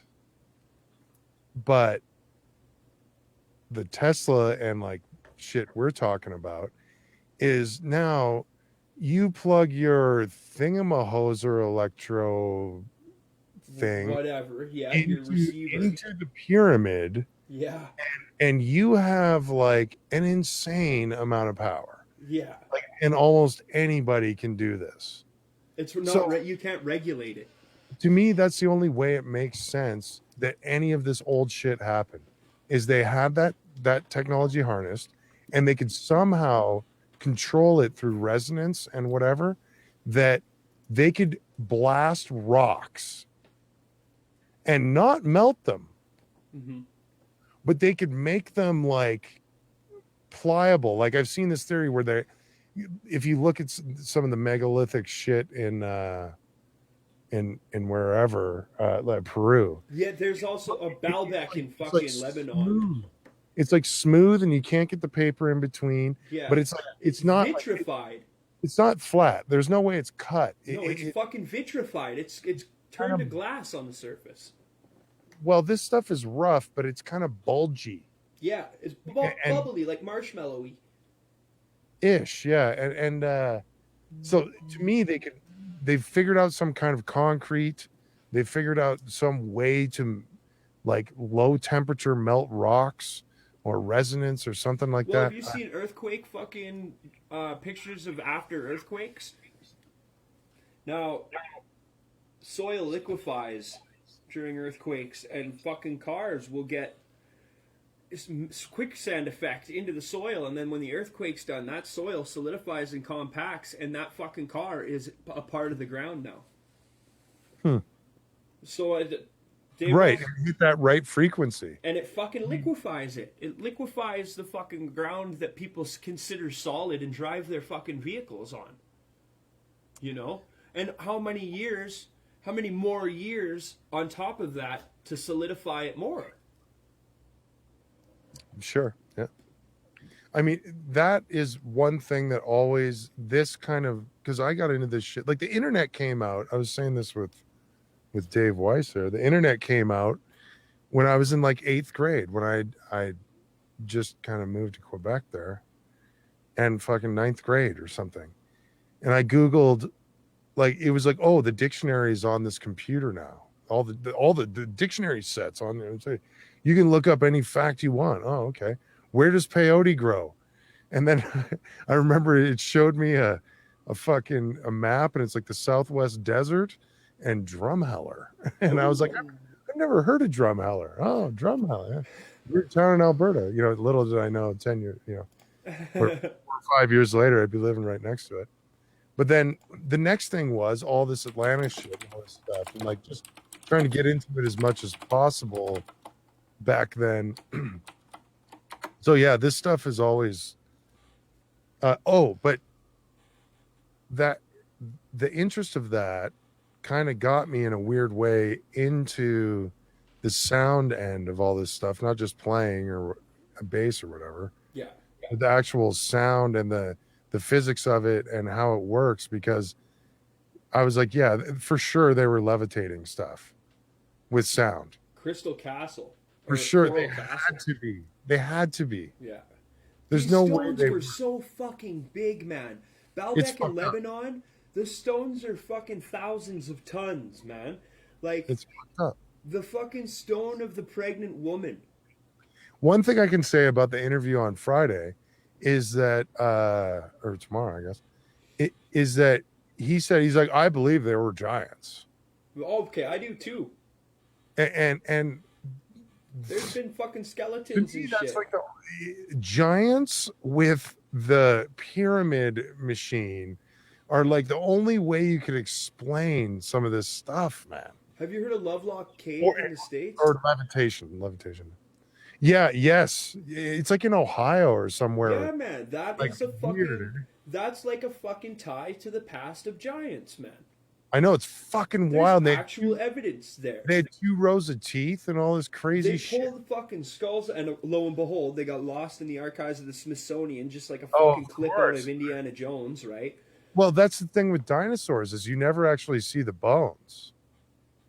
That's what Dave was saying. Is he's like, there's never actually bones. Like, and I was like, holy fuck, dude. So he hasn't been to Drumheller. He's like, they're all, no, but apparently all of those are all casts. Just all casts, eh? It's all casts. The Smithsonian, Drumheller, doesn't matter.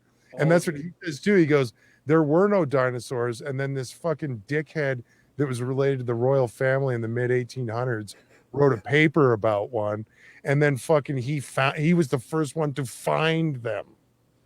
He found the first one, and then everybody started finding them after. This is what I don't get about these guys that are so devout on it, is why is their information so much more correct than our information?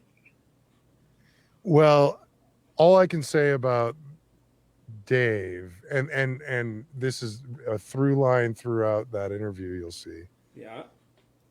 And the only reason I even entertain it or fucking, You're being objective, I hope, right?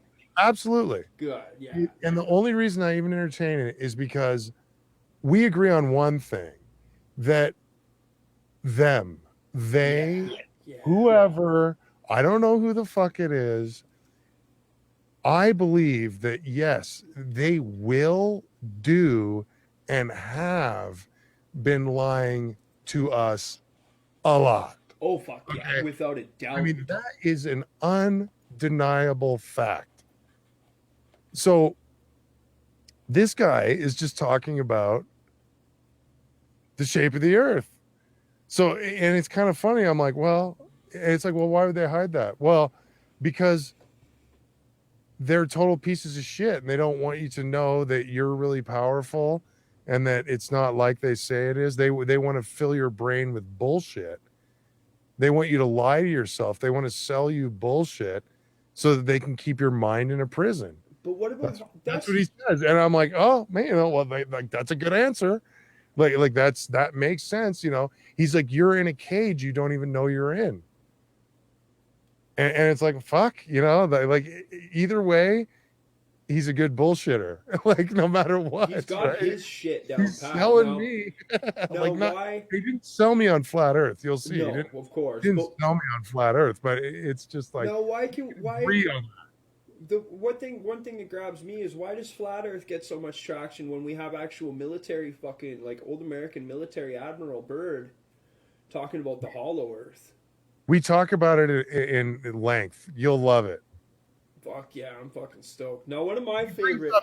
Admiral Byrd was the beginning. He shows with visual aids 6 other fucking things after Admiral Byrd that they did that you don't even fucking I had never even fucking heard of.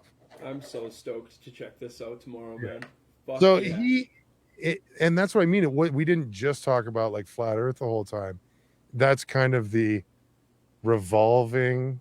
I don't know. The It's kind everything of was the basis revolving of the around interview. flat Earth, but we went on to a bunch of different stuff because it needed it. Yeah. Oh yeah.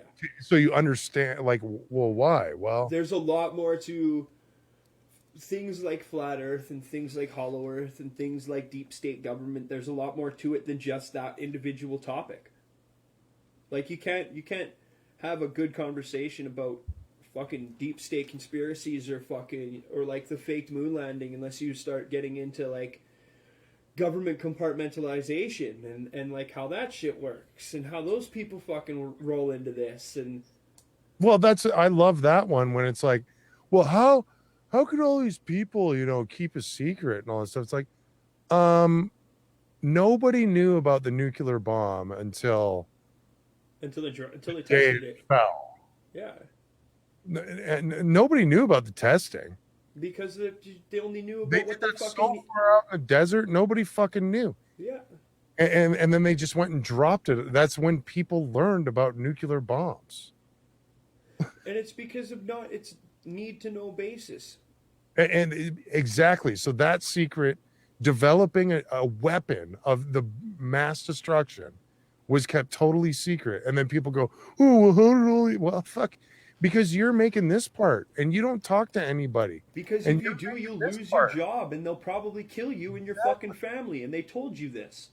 There's a fucking pecking order. And pardon me. Super simple to fucking figure out. Like, Yeah. People think that doesn't happen. It's like, come on, we're talking about the military here. They roll, now secret their own space. world. Secret space? The breakaway. Have you heard about these breakaway civilizations? Project Solar Warden.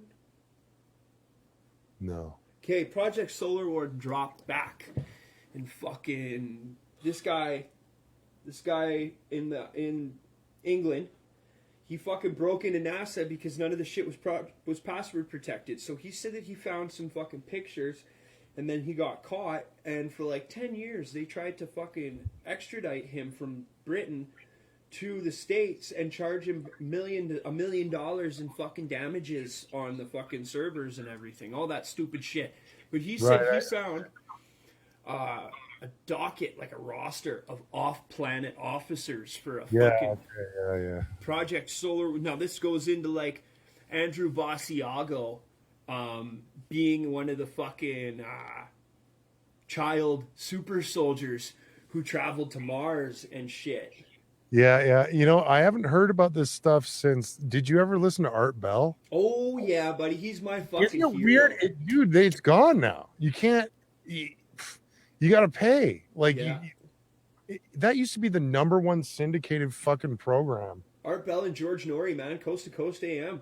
Yeah, and it used to be on AM 770 or whatever. My uncle used to listen. Yeah, man, my uncle used to I listen listened to to that religiously. I remember I was 16 when I started listening to that, and I love that shit. That's where I heard of that stuff, because man, it was so cool. They would get into all that, like you're like, this is on fucking syndicated, because they would brag that they're like the most syndicated worldwide program and all this shit. For coming to you, Pahrump, Nevada. Yeah, man. George Norrie and fucking Art Bell were so great. George Nat, too. Yeah, that shit's wild. I mean, Who knows, dude? Right? Like, 500. they were saying shit with that like they had weird landing fucking, like the fucking grass would unzip and there would be like a fucking landing spot, and all like with those Mars fucking Space Force dudes that Yeah, they've man. had forever. They can go to Mars in like 5 minutes and They're all this talking about fucking part of the war in Iraq was to get a fucking uh what are they called? A fucking portal to get a star portal out of the fucking ruins of Uruk. That fucking fuck, what's it called? The ziggurat. ziggurat. Yeah, the ziggurat in fucking in Iraq, they were pulling a fucking space portal out of there. That's why they fucking raided the fucking museums in the old ruins when they were going through Iraq when fucking George Bush made the push. Yeah, I've heard that theory. Yeah, That seems Battlestar that's Galactica, right? What do they call that's it? that's There's a really fringe. good word for it. Fuck. That's fringe shit. Huh? That is the fringe shit, man. I like digging into that shit. Because, like, where does all that fucking money go? $500 billion? Well, that's what I'm saying, dude. Like, I think that the Nazi Party lives in the American government. I think it went schloomp. Yeah. I think the CIA, like the CIA has connections. Again, to go back to fucking Prescott there. Yeah. Like the first head of the CIA was the fucking Dulles, which was his bank manager. Alan Dulles, Fucking man. Nazi bank. Alan fucking It's Dulles. like, come on. And then now he has a fucking airport named after him in Fort Worth. Yeah. Like, he's like fucking worship, like some fucking. It's like these guys should be hanging. Like George Bush is in fucking commercials on TV right now, and every time he comes on TV, I go, "Fuck you." He's gonna die. That guy should be hanging under a fucking bridge. Yeah. He's killed. So he's killed more than 1 million people, dude. Oh fuck yeah. And this is okay. He just walks around. He does his stupid little fucking paintings. And you know what? Everybody needs to get real fucking worried about, okay? If we're seeing George Bush right now, because guess who are the last fucking people that saw George Bush? Those Who? fucking dead Iraqis. Yeah. So he's going to bring his fucking war on terror here. And if people don't think that's what they're fucking setting up for right now, you better fucking watch out, man. You got to fucking watch it when you start seeing George Bush put down his fucking paintbrush that he's had for the last fucking 20 years. He's painting out in Texas. And now he's on fucking TV after there was this big insurrection, this fucking white power insurrection. The Republicans' last stand. It's like, what? Those guys were in bed by fucking 9 that night. That was over by 6:30. Yeah. I'm not defending anything that went on there. What I'm saying is to be calling it an insurrection and all this stuff is kind of like, well, where were the fucking cops? Like, come on, like this is what? To just believe, and now they're running with this like insurrection narrative. It's like, come on, man. There's a few windows. Some dumb chick got her fucking head blown off because she wouldn't fucking stop when the guy pointing a gun at her said stop. I mean, fuck, people are fucking idiots. That's the fucking propaganda machine, man. This is not some fucking.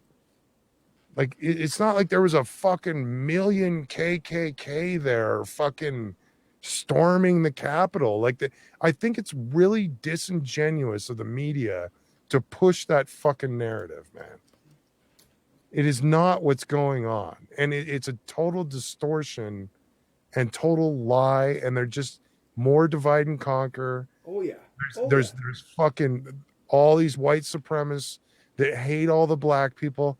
Fuck, man. No. They're there. They're fucking idiots. Fuck them, Yeah. I feel like people have emboldened them by fucking even acknowledging their existence.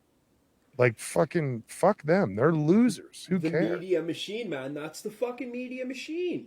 That's how it works. Why even bring it up? Who the one I really feel the most about on this is fucking Gavin McGinnis. They've turned that guy, they've made that guy famous. Like the whole like the Proud Boys things again, not defending, not a fan, not a supporter. I fucking but it's like these guys were a no fap drinking group Yeah. and they got like hyped up into this big thing, and then they started becoming security at these events against Antifa, and then now there's this back and forth, and it's like these guys are all fucking idiots. Like you've turned a drinking group like fuck. He even said that. He even fucking said that shit. To me, it's fucking, like if you he's a boner. you could have done the same thing with the CBC, the beer corps.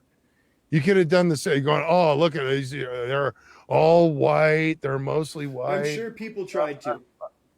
Well, I've seen some random comments. Who knows about that? But it's. I've seen some random fucking comments on Facebook posts from fucking people saying some stupid fucking shit about the CBC. So yeah, I know exactly what you're talking about.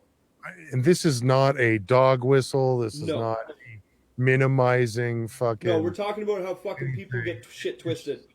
There is no free and open press, and they sit around and go like, oh, well, we're part of a strong democracy and all this. Well, yeah, well, you're weak. You have fucking been bought, and you'll say whatever the fuck you're told to say.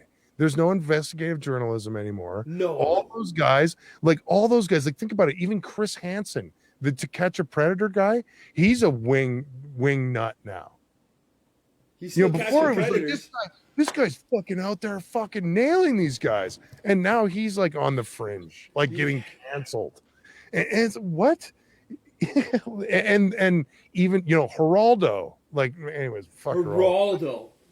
But fuck his mustache. Like there's a few, like even Larry King. Like Larry King was kind of kicked out of the whole thing, and he was doing his show like almost like this, like a fucking self-produced thing. He wasn't. Larry King Live was exactly this kind of shit, man. Like he wasn't on CNN. He was on LarryKing.com, right? Yeah. And like probably had 1/100th of viewership, but Infowars.com. Well, see, there's another one. I always say this too. Like, I think it was a really big mistake, and I hope it's okay for me to just go ranting on. You can go hard, man. It's trash talk, man. Fucking go for it, buddy. We haven't talked in a while, so like, I'm cool. I'm good, buddy. I'm fucking totally down. Like, it kind of like, dude, it kind of pisses me off that they removed Alex Jones to the extent they did. Yeah, because that goes against the whole basis of fucking freedom of speech. He should be able to put his shit out there so that people can fucking put their shit against it. He, to me, if you don't like him, then you should fucking go and put shit up against him. He's just like David Icke. Like I could walk up, turn on what, and I guess you can go to InfoWars and fucking watch him ranting right now. Mm-hmm. But to have him removed from YouTube, like he used to pop up occasionally and be like, rah, rah, he's pounding his fist on the table. And I go, oh, okay, well, that doesn't make a lot of sense. And this guy's yelling a lot, and it looks like he's about to have a heart attack. And then I would move on about my day. But now there isn't that. Like he was like the top of the clown circus. Like he was the head clown.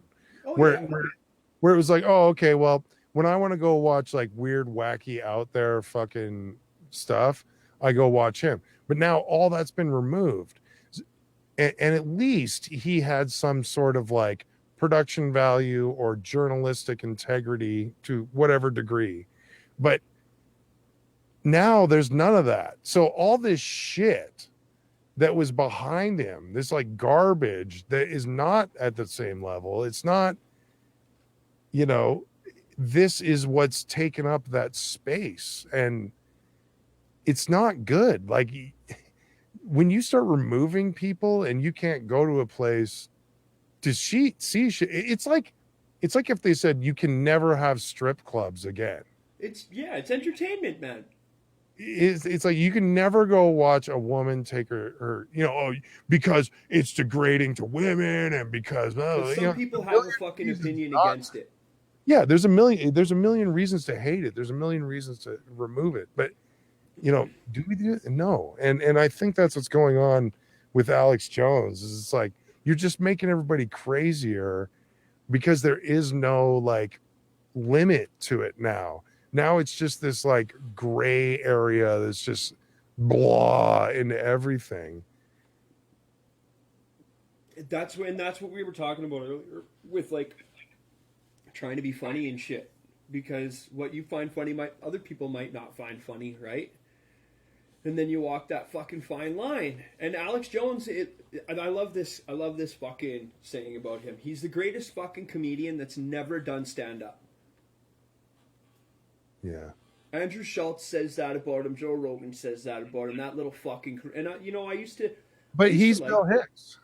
You're right. Yeah, he's fucking Bill Hicks, man. Totally. Even though they look actually nothing alike at all. I know they look nothing. Like if you've actually watched Bill Hicks's fucking stand up, man, he doesn't look like fucking Alex Jones is a fucking football player from Texas. Yeah, it's kind of like putting fucking John Lovitz next to Elvis and going, right? That's fucking, Elvis. Bill Hicks is an erotic fucking chain smoking hipster fucking comedian. Like Alex Jones is a football player from Texas. Different, totally different. But I totally agree, man. Like, I don't agree with what Alex Jones says, but I agree with the fact that he should still fucking, you don't cancel. I think cancel culture, and what people, let's get this straight, because what people it's a slippery slope is all I'm saying. It's a can of worms type shit. Like some things that people attribute to cancel culture, though, is just getting fired for being a fucking dickhead. If you're one of those people that goes out and is like, we need to fucking these people, blah, blah, blah. Like, don't get me wrong. If they're being fucking, whatever, fine. And I do understand what went on with the whole, what's it called there? Sandy Hook. Yeah. Like he fucked up there. And that's why he's off. Like he should have came out right away and been like, stop. What are you doing? Fucking. But he fed that fucking fire.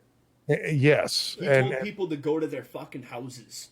So there you go. Maybe that's why he is. That's exactly why. And okay, like I get that. It's just, I hope that now that everybody's watching their P's and Q's and fucking all this stuff, that it, like, again, if people deserve to be canceled, like, yeah, sure, fuck them. Like, fuck off.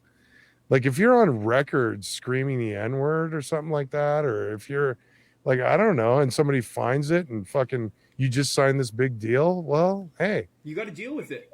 Yeah, like responsibility. What fucking do that for? Take responsibility for your shit. Well, I'm 100% sure that nobody has me on film saying the N-word. Same here.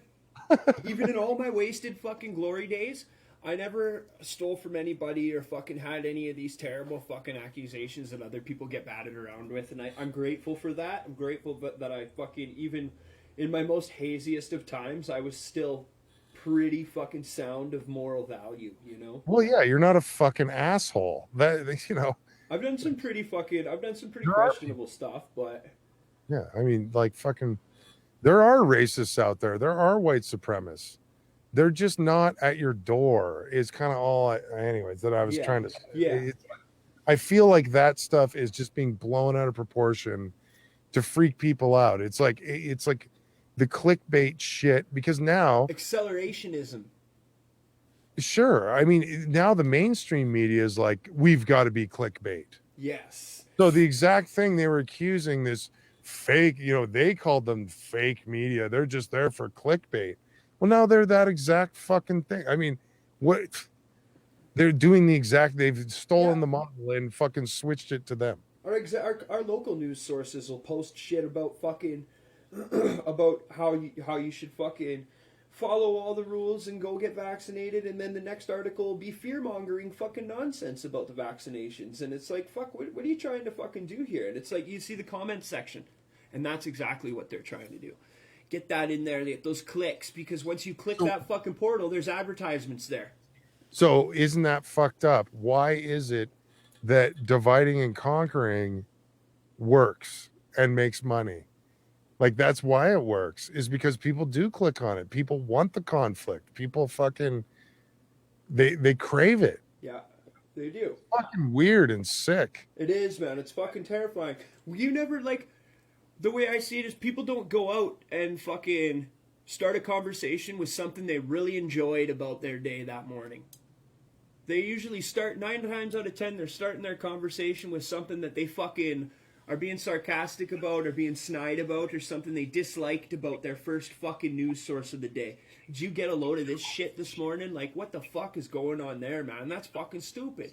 Not like, oh man, I saw this fucking article about these little fucking dogs that got rescued. Fuck, that made me feel good this morning. Nobody talks about that shit because it's not interesting to these fucking crazy ass people. They need something that gets their blood pumping because they fucking their lives are monotonous and fucking meaningless. The normies.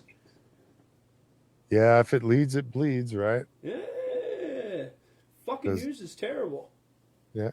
I mean, it makes sense because look, everybody works all day to pay to live, so their lives are boring because everybody works boring jobs so they can live. Yeah. Yeah. So it just pretty genius, actually. Totally is. Pretty fucking genius, and it's the propaganda machine, man.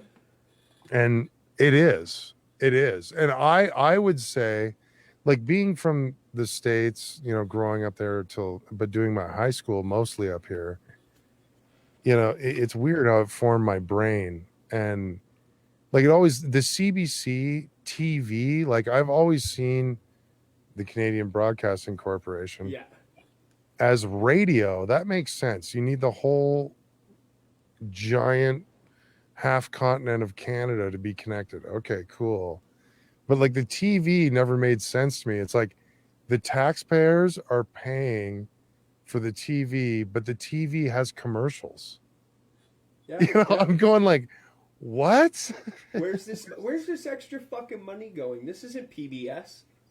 Well, but it should be PBS. It should, exactly. It should. Like fucking CBC should be fucking PBS, and if they want to run their little drives twice a year, like PBS does, fucking rights. PBS does it. It works great, and they have great programming. And it hasn't changed. They didn't fucking change any bullshit like TLC. That's not the learning fucking channel. Like, fuck off. A&E. A&E is not fucking arts and entertainment. Like, fuck off. Yeah, it's a bastardized version of what it once was. Oh yeah, man. But the reason I bring this up is because it seems like that's what's happened in the States now. Is that big corporation and big government? Dude, the States is like more communist than they even fucking know, because the corporations and the government are the same fucking thing right now. Yep. And that's called communism. Where's the money? Because that's when the government has control of the means of production. That's communism. And the government controls the corporations, and the corporations control the government. So that's the same thing, right? I got a buddy who's fucking really into fucking, he considers himself a full-blown communist. He wants me to find a full-blown, like a conservative capitalist to bring on the show so he can debate him. I think really? Yeah, I think that would be an interesting show. We should talk about this. Yeah, for sure, man. I consider myself an anarcho-capitalist. Cause he fucking, he's like, I'll do it, man. I'll do it. I know I've read the books. I know the material, man. Like, this is what I solidly believe. And he's a good friend of mine. He's a fucking smart dude. Like, I fucking respect this individual a lot. He's a Mr. Jordan. He's a fucking good dude. So yeah, we will talk about it more. He wants to do that. I think it would be a fucking great piece of material. I would enjoy that. Fucking rights. Now what? No, I don't know, man. Fuck, we've been going. This has been a fucking solid one. Hell yeah, man. Thanks for having me on. This is great. Fucking rights. Now, what I've been seeing is people who they seem to get their information on certain things, like their rebuttals, their opinions, their fucking the way they attack a certain issue. It seems they all get their information sourced from the same fucking small-brained place, and they all use the same fucking slogans over and over and over. Like, you see somebody throw sheeple into a conversation. And it's like, okay. So now I Where do know, you live again? like, What town do you live in again, Nate? I live in Calgary. Oh, do you? Yeah, Oh, I live okay. right over by State, but I was raised in You're not fucking. out in Bicycle or No, I was something? raised in fucking Olds in Didsbury. Oh, there. Okay, there's right. Yeah. Didsbury or All Old. you white people look the same. It's the glasses. It must be the teeth. We all go to the same dentist. Yeah, exactly. Yeah, But they use these fucking slogans, like the the flat earthers calling us ball earthers, right? yeah. Fucking ball earthers, sheeple, fake news is another like licensed trademarked fucking slogan. You know what I mean? And people think that they Well, got. the fake news thing is so hilarious. Like that was Donald Trump's best piece of acting of all time. Was that he turned that shit around on them, and he's I still can't believe people didn't see it, man. I was like, are you fucking kidding me? He can just say it, and it's true to these people? to this day, he still uses that. Yeah, man. And that was, and he will be the first one to tell. He says in the rallies every time, right? He's at a rally, he's got a fucking free ball for an hour and a half. This guy, so he's like, I took this term. And he's so flumpy and fucking. and I used it on him. Like, I turned it right around on him. They didn't even know what hit him. It and they are worked out fake news, and you're like, you are fucking hilarious, dude. Right? That was the greatest season of American politics I think I've seen. It was definitely an M. Night Shyamalan, for sure. It was interesting to see how it ended, that's for sure. When all these Trump supporters were crying on fucking TikTok and Facebook, oh, President Trump, if you got a plan, can you please help us? Save us from the terrorist Antifas? Like, well, I just hope that fucking Dick Cheney doesn't pop out of some fucking hole with a bunch of fucking drones and start smoking American cities because he's looking for fucking. He's looking for white insurrectionists. Yeah, like what? Like that. Everybody, come on, you get it? Like this is what they want to bring the war over here. That's been the big fucking stroke the whole time. That's why you start doing it. Yeah, so like they're gonna push and push and push, and then they're gonna say, all right, now we can invade American soil to fucking defeat the scourge of white supremacists and fucking zap. This is what I don't get about everybody. Like, how is everybody not super pro war? Like, this is a thing we could stop doing right now. We could just stop doing it. Like, if we took the military and we were like, okay, go clean up the garbage island. Yeah. Fuck That's yeah. what everybody needs to take their fucking military now. If you want to keep fighting your war, how about that? Let's get that fucking UN resolution passed. Listen, Joe Biden. That's not profitable, though. You can go fucking start your war with Russia that you're fucking stroking so hard about. If you get all the fucking militaries in the world to agree to go fucking clean up the garbage island, how about you do that? Yeah, you want to do something fucking real? Like, fuck yeah, man. Like that shit. And you know what? You didn't throw cans in the fucking ocean. Like, this is what I love about all this shit. It's like you didn't throw, like, they try to make everybody feel guilty for living. Yeah, exactly. Like, they used to do it with fucking religion. It was called eternal hellfire. I've never lived in a place where you'd throw cans in the fucking garbage. No, what kind of prick are you? Like, I remember I was like 5 or 6 years old, and my dad threw a bag of fucking garbage out the window, and I started crying, and I called him a prick. Like, I was just like, how do you do that? Like, what are you doing? You just throw your garbage outside? Right? I had a big breakdown. It pissed me off. And this is industrialists that are doing this. These There's are been fucking sea cans. You paid for the recycling. There's sea cans on shipping containers. Yeah. shipping containers full of fucking trash and recycling sent to the fucking Philippines. Well, did you see that thing with Duarte where he threatened war with Canada if that we didn't pick up our fucking trash? Did Yeah, you see that shit? yeah, yeah, He's a man. big dictator, right? That is down in the Philippines, and he literally threatened war with Justin Trudeau if he didn't come pick up all the fucking trash that was to Canada. Like it was specifically to the government of Canada. Yeah, man. Like sea cans full of it on a fucking ship. Like, how about the big rigs full of them? We're talking millions of tons of fucking trash sitting there. Yeah, And sitting in his port, just like you've got the big, like imagine the oil rig, it's full of sea cans, full of fucking Canadian trash. right? Garbage rigs, man. And this is recycling. And then those guys unload it into the fucking ocean. Fucking horrifying. Did you hear about the fucking DDT fucking shit? Was that you that posted that? They found the DDT dump site off the coast of Los Angeles? Holy fuck. And they found out it's way bigger than they fucking thought it was. Jesus. Yeah, and now I was watching Sammy the Bull Gravano's got a fucking podcast. What? Yeah, man. And he was talking about Isn't he dead? No, he's still alive. He's still alive. He didn't Now, get popped? Okay. the last one that I saw was the title of it was They Dumped Trump's Toxic Waste and They Were Never Seen Again. And he's talking about fucking Trump crimes in New York, man. Yeah, dude. This is what I mean. This is what fucking pissed me. Like, I had some people go, "You're a fucking Trump supporter." No, man. I know what he did to people.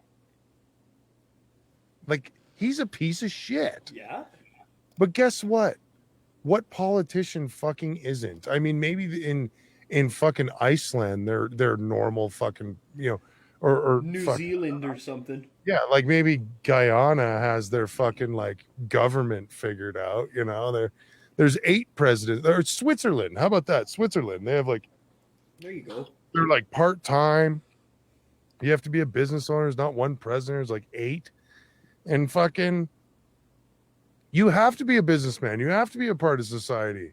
This is not just like some fucking weird position of power that has too much. Like the fact that they can get in. This is the one I love. They get in and sign my executive order.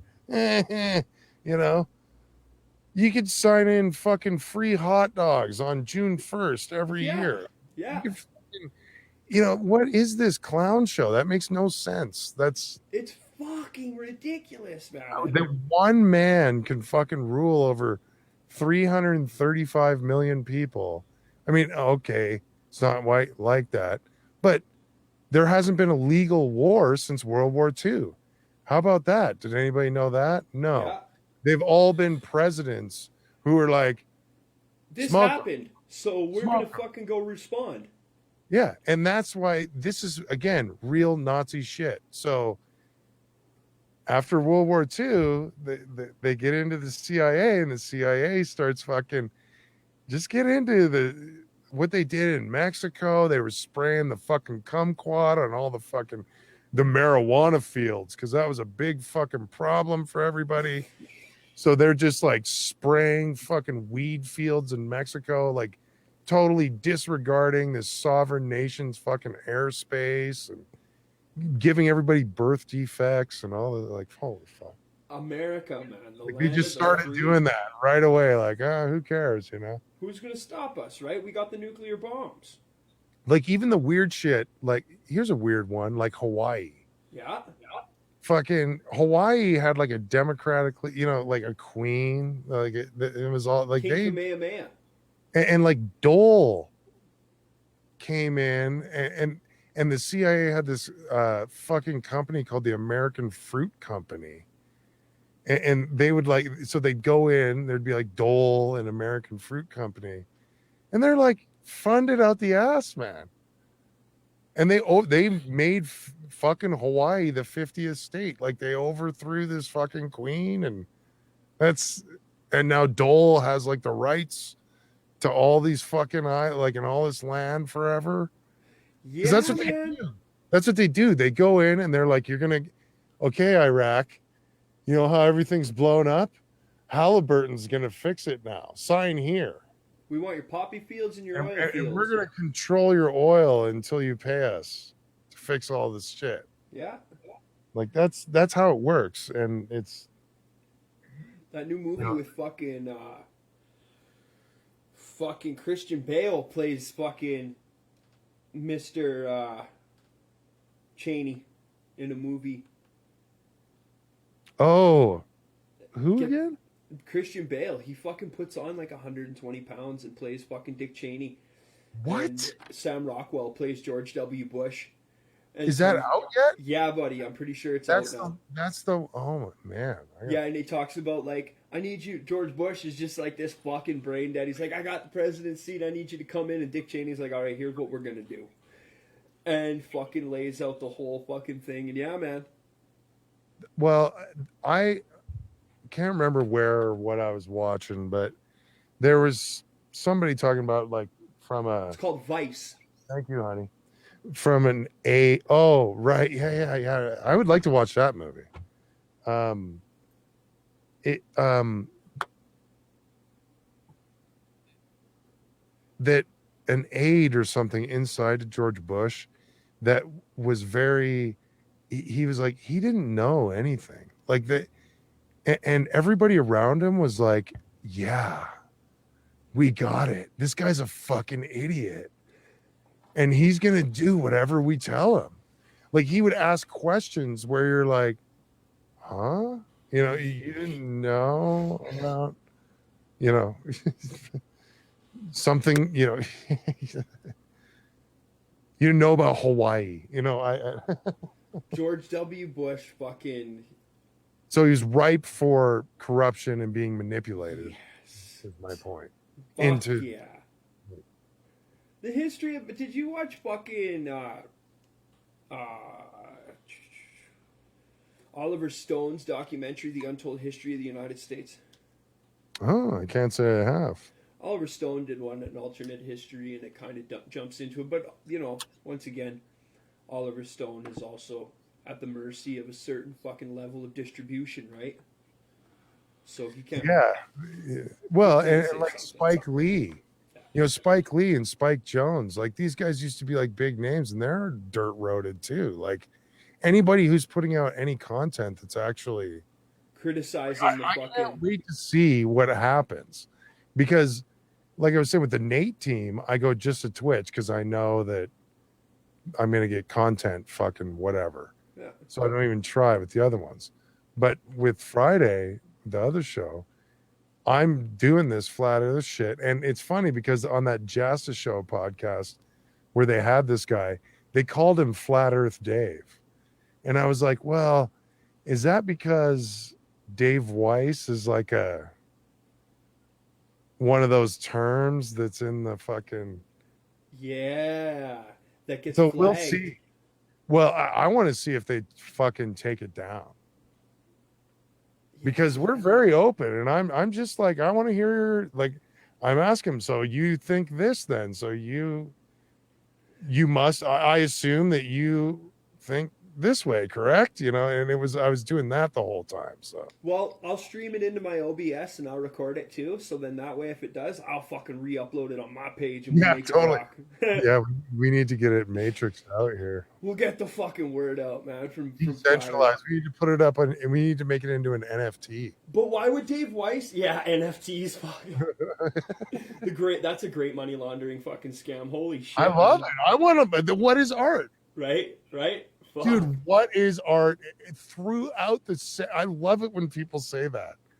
It's like, why is that fucking painting you hang on your wall worth $80 million? Yeah. Well, it's really nice art, but it's got a cool story behind it. So there you go. Rich people are all laundering money too then. Good. Oh fuck yeah, man. You know, like that's what they've been doing with it the whole time. It's just like they have big jewels. It's a lot of money in a little spot, right? Yeah, exactly, man. And that's money that's fucking on non-taxable fucking money right there. that you can hand to somebody. That's value that's fucking not going to be touched by the fucking government, right? Property, They're fucking. laundering money. Like, Of course, that's what all these fucking material possessions are.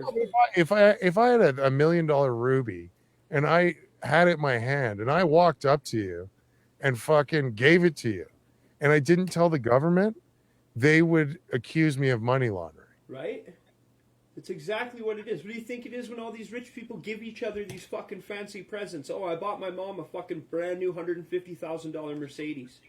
Totally Yeah, it's bought all and paid for. Now, what about all these everything's companies that sign their fucking family members on as fucking members of the fucking company so that they can pay them and write it all off? All right? everything's a wealth transfer scheme. Fucking rights, man. Now, why? Well, going back to fucking Flat Earth Dave, why do you think Dave Weiss would get tagged, but they wouldn't get tagged as Flat Earth? Well, I mean, it's probably both or something. Who knows? Who fucking knows how Yeah, these algorithms work, man? yeah, I wish I knew some people on the inside. We need some defectors that can Yeah.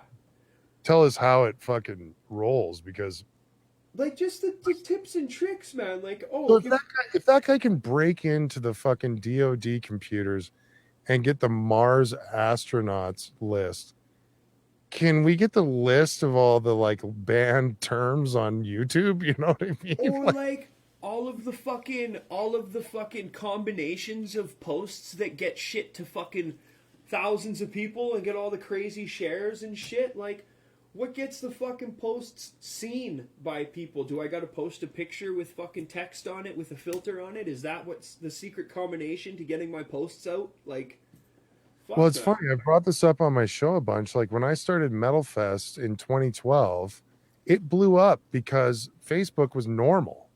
Like I would post something, I had friends, there was no throttling, there was no fucking ads. It was still just like actually a platform. Like to me, what is that the line? It's like, okay, now you've put ads on it, so it's commercial. So now we need to regulate you.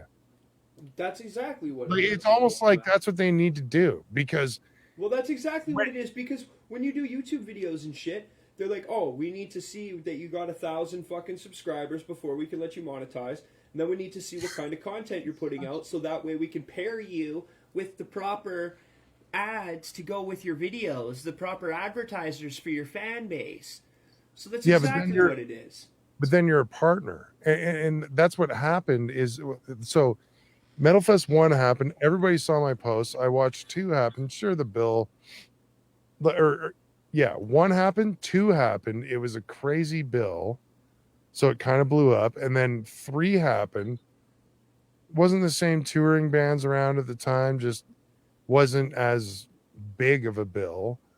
But I got like that's when they went public, and I got fucking dirt roaded. So now it's like if you set up a page for this. Oh, it's a business.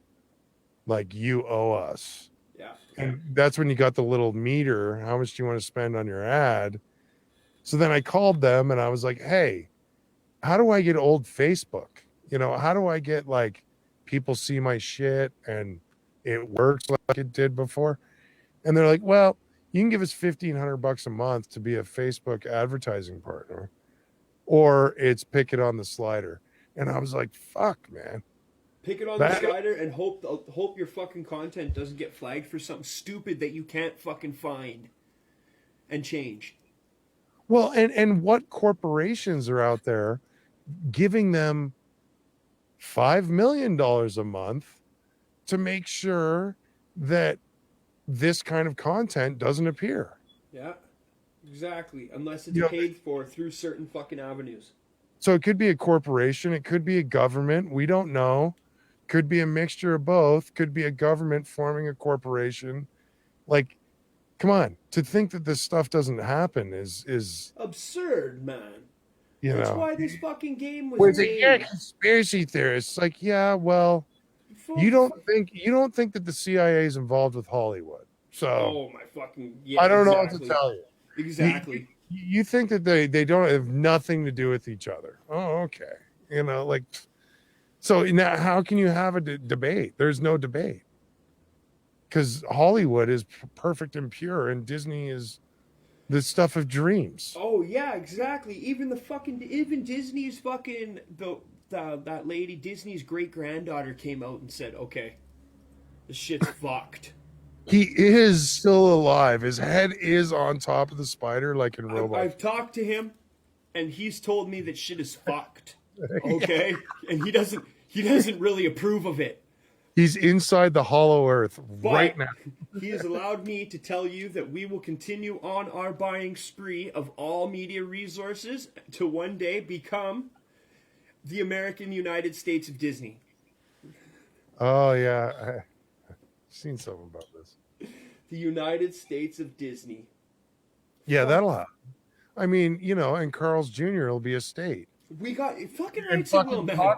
Taco Bell will be California, Like we got, and fucking, like you do. You? it'll be like sports teams. They get sponsors. It'll be the state itself will do that. It'll be like fucking 7-Up Washington. Yeah, yeah. That's fucking Route 66 brought to you by Coca-Cola. Yeah. No fucking Pepsi products on this fucking thoroughfare across America. Right? Now, do you check? Have you like ever read into any futurist shit? I think 1984, those guys are the fucking ones that have been fucking everything up the whole time. Brave New World, Are and the captains. I have read Brave New yeah, World, yeah. and Aldous Huxley. Like, you start looking into those fucking guys, because it's not Aldous just Huxley was on some fucking dope, man. yeah. His brother, like, there's that we're futurists. Yeah, okay, no, you're like the fucking. It's like if it was the Catholic Church, you're like the scribe. You're the fucking writer for the fucking story that we're gonna tell. Fucking rights. Now, like, look at what we're talking about with like corporate. When do you think the corporations will start developing their own armies? Oh, they already have. Right. Well, they were functional in Iraq. They're still in Iraq. But I mean, like, when do you think They're in Coca-Cola? Afghanistan too. When do you think Coca-Cola, Disney, like fucking Viacom Well, I mean, International? Try to break into their headquarters, and you'll get a coke guy who's going to put a gun in you. He's going to put a bullet in you. But I mean, when do you think they're going to start going to war with each other? The corporations will start going to war with each other. Well, I'm kind of weird. I have some weird, like, now you're asking me like theoretical state stuff, like how I would like to, I don't think that's theoretical, man. Like, these corporations are fucking getting to that point. Well, I'm kind of like they're getting to that fucking point. They're gonna. If The there, resources how about this? There's no cops, and there's no taxes, but I pay the Coca-Cola cops like 10 cents on the dollar to roll around my neighborhood because the Coca-Cola plant's right there. Yeah. How about that? No, what I'm talking about is eventually 10 cents on the dollar what I had to pay before.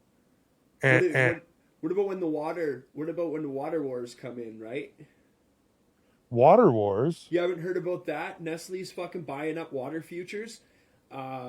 It's Water worth more than futures? gold. Yeah. Yeah. Nestle's They will fail. Yeah. They will fail. Yeah, they will fail. It won't work. No, you don't think they don't think there'll be water wars? I don't think there will be water. I would believe more in the Kevin Costner water world. Okay, yeah, where the fucking where the water just swells massively. Yeah, I mean, I watched that a couple fucking weeks Nestle ago. might be the first corporation that needs to be removed with a military. That's Right? possible. That's what I'm talking about too, man. Like, they might be the first one that gets too big for their britches, and there's literally like a Navy ship pulls up and goes, "Fuck you." That'd be some fucking shit to witness, man, for sure. Right? It's coming. Cyberpunk 2077 is a fucking is a peephole into the future, man. I'm not well versed in it, but interesting. Who knows? I mean, that's futurists again. Like these futurists have been guiding people forever, right? Like Nostradamus, and Nostradamus is like a futurist, but from the fucking 1600s or 1400s or whatever it was. Okay, he's a prophet. Yeah, prophet. Futurist is a new word for prophet. Yeah. No, that's And just it. Like, people don't fucking get that. And they listen to these people like prophets. and then they do. It's really They weird. don't realize that they do it. That's what they're doing it for. They hear the ideas from this person. They're like, oh yeah, that's the obvious path. So we're going on that path now. Well, again, too, it's like you grow up and you're like, I don't really like baseball, and bowling's not for me, and I'm not going to make it as a framer or a concrete guy. I'm an idea guy, I'm gonna and get whacked the fuck out and come up with some I'm, shit. I'm a I'm a futurist. So what would be your job then? Like, where would you go work?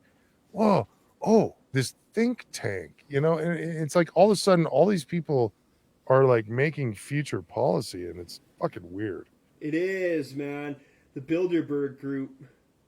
Well, I feel like That's what that's Bilderberg probably is the as a think biggest tank. one, the biggest one, but they all fucking go up to it. Like it's Yeah. all the pyramid fucking scheme bullshit. Like that's the Olympics for these fucking assholes, right? Oh fuck yeah, buddy. Fucking They're rights like, it we is. sent our one representative to get our whole fucking across. What about there's also the gathering of these fucking high end Juggalos? economists? Oh, the juggalos are great. Dude, that's where the economists go. They go to the gathering. That's what we need more of. Is we need more of these politicians to go hang out at these juggalo raves, and I think the world would be a whole lot cooler. There'd be a lot more fago, be a lot more good pop around. I watched Dr. Drew because it's funny, because Dr. Drew is very polarizing. He's the greatest shill out there. See, he's a shill. Like he's a doctor. I don't know. Anyways, he gets called so much stuff. It's hilarious. Like I like some of the shit that he's put out. He's saying libelous, like the shit, like it's not stuff he ever said, and he's like, Twitter is a mean place and all this stuff. But why did I bring him up again? Fuck, what were we just talking about? God damn it! Now We were talking about the Bilderberg Group, and we were talking about yeah, economists and shit and futurists. Yeah, sorry. And we were talking about the gathering of the juggalos, and then yeah, he was saying in his live stream, he's like, these guys keep saying I should go to a gathering of the juggalos, but he's like, then my wife said I wouldn't be safe, and I was like, oh, you gotta go. That would be so funny. He's less safe hanging out with these fucking conservative fucking white collar fucking jackass rich people. He's more liable to get date raped by a rich dude than he is by a juggalo. That's what I was thinking when he said that. I was like, you don't know how safe you'd be, dude. Like, it's the exact opposite. They would make a cocoon around you. These people aren't looking to try and ruin your life by using a fucking word that you said out of context to fucking gain fucking media foothold on it. Like, yeah, it's surrounded by snakes all the time when you're fucking famous like that, right? Yeah. Dr. Drew, though, he did Duncan Trussell did that TV show, that fucking cartoon, right? And he was in there too. And the fucking cartoons, I watched that fucking show High on Mushrooms, and it was the greatest thing ever, man. Yeah. What a fantastic Trussell's show. Funny. I like him. I just can't stand his voice. God. I like how he changes his Twitter handle all the time. Like listening to fucking Gilbert Gottfried every day. It is, yeah. One time he changed his Twitter handle to something like the Sovereign State of Duncan Trussell, Esquire. Nice. He just changes it to fucking ridiculous shit. That's a good one. He's speaking. I was listening. Here's another good, weird, fucking conspiracy theory. Lay it on me, buddy. This whole like, it's you triggered it there was sovereign. Like I was listening. Crow 777. Have you ever heard of this? No. CRROWE 777. I think it's radio.com. Okay. Anyways, this guy he's out there. All right. Okay, I'm And putting it in my URL right now. but so he had these people on. He's been having a lot of legal people on, and they've been talking about affidavits and how affidavits work in the fucking legal system and all. And this is mostly based out of the States, but a lot of it applies to Canada too. And then today I was listening when I was getting ready for this to another one with these people that they've had a kid, but then they just had their second kid and they haven't gotten him a birth certificate. And they were talking about that. So this person is like literally out of the system, and it could be that easy. It could be that easy where it's like, well, just wait a month to name your kid, and then you don't have to sign the birth certificate paperwork, and then who gives a fuck? Yeah, but man, you know how much fucking hard shit. They weren't. This is me. That was me. Yeah, maybe yeah. thinking, Like, but wow, to not have a birth certificate, man. When I tried to like not be move out as an adult and live my own life, not having my fucking paperwork in order fucked up everything. Everything. I couldn't do my tax papers to fucking get my job, my benefits, any of that fucking shit. Do my taxes, like, fuck, man. These people are for real? I mean, allegedly, and they've because they had the one kid who's like 3 years old now, and they wanted to do it with him, but they did the research, and now so this kid's anyway. This kid's like totally unvaccinated and all that stuff, which I don't necessarily agree with, but Me neither. interesting, right? Like it's just interesting. So but then last week he had this guy that he got pulled over by a cop, and I don't know. I'm listening to this stuff. I'm not seeing it. Yeah. Probably a white guy. Yeah. Let's be honest here. Let's be honest. If this was a black guy trying to do this, it wouldn't work. But they just pull him out of the car and shoot him. And start beating on him or shoot him. Because that's what all the cops have been instructed to do, is just shoot black people in the back. But it seems, anyways. It's just my. That's exactly what it fucking seems, man. Like, yeah, like who's telling them to do this? Like, look, not me. Have you seen? They found out who the fucking core police trainer is in the States, and have you seen what he says? I actually saw a little bit of that shit. He talks about fucking the best sex in the world being fucking sex after killing a man, and how you shouldn't have remorse. And then he's one of the guys who brings up statistics about fucking minorities being less evolved than fucking. Wow, phrenology. Yay. Bringing up pseudoscience from Hitler. Yeah, one of those guys who's just great at fucking parties. He doesn't bring in any of the fucking paperwork documenting how all the shit's disproven or fucking. Yeah, and this guy's the Tony fucking Robbins of fucking police trainers. Yeah, it's sell it out like a Jehovah's Witness fucking convention that's sold out to. They're all praising his fucking. The 160,000. They're all sitting in one room together. Look at that. It's fucking bonkers, man. It's fucking rondankulous. This world is bonkers. This world is bonkers, and we have no idea how it works. I feel that way. We don't. And I was talking to somebody about this before.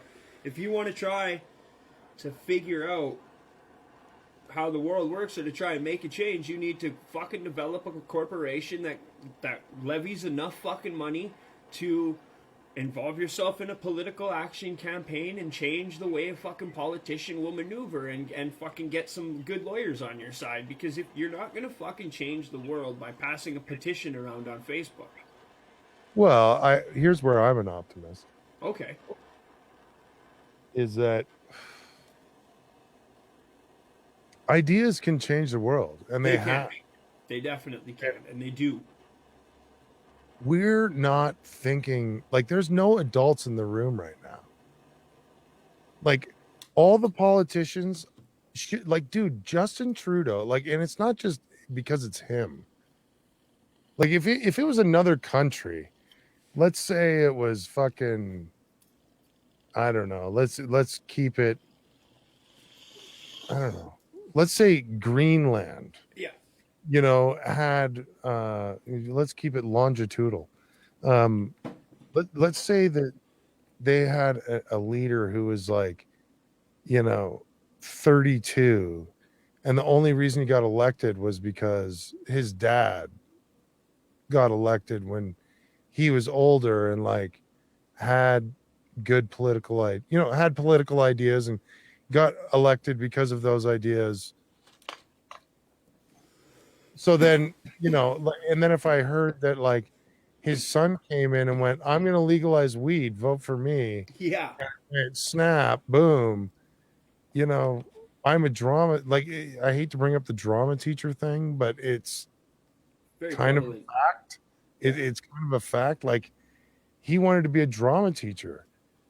I mean, I guess that's politics. Like, just being involved in the weird drama. Okay, yeah, I guess. So. Yeah, I guess that's sort of. Like, is that why he's like qualified for this job? Like, I don't know. It's not like this guy came from the streets and fucking gets it.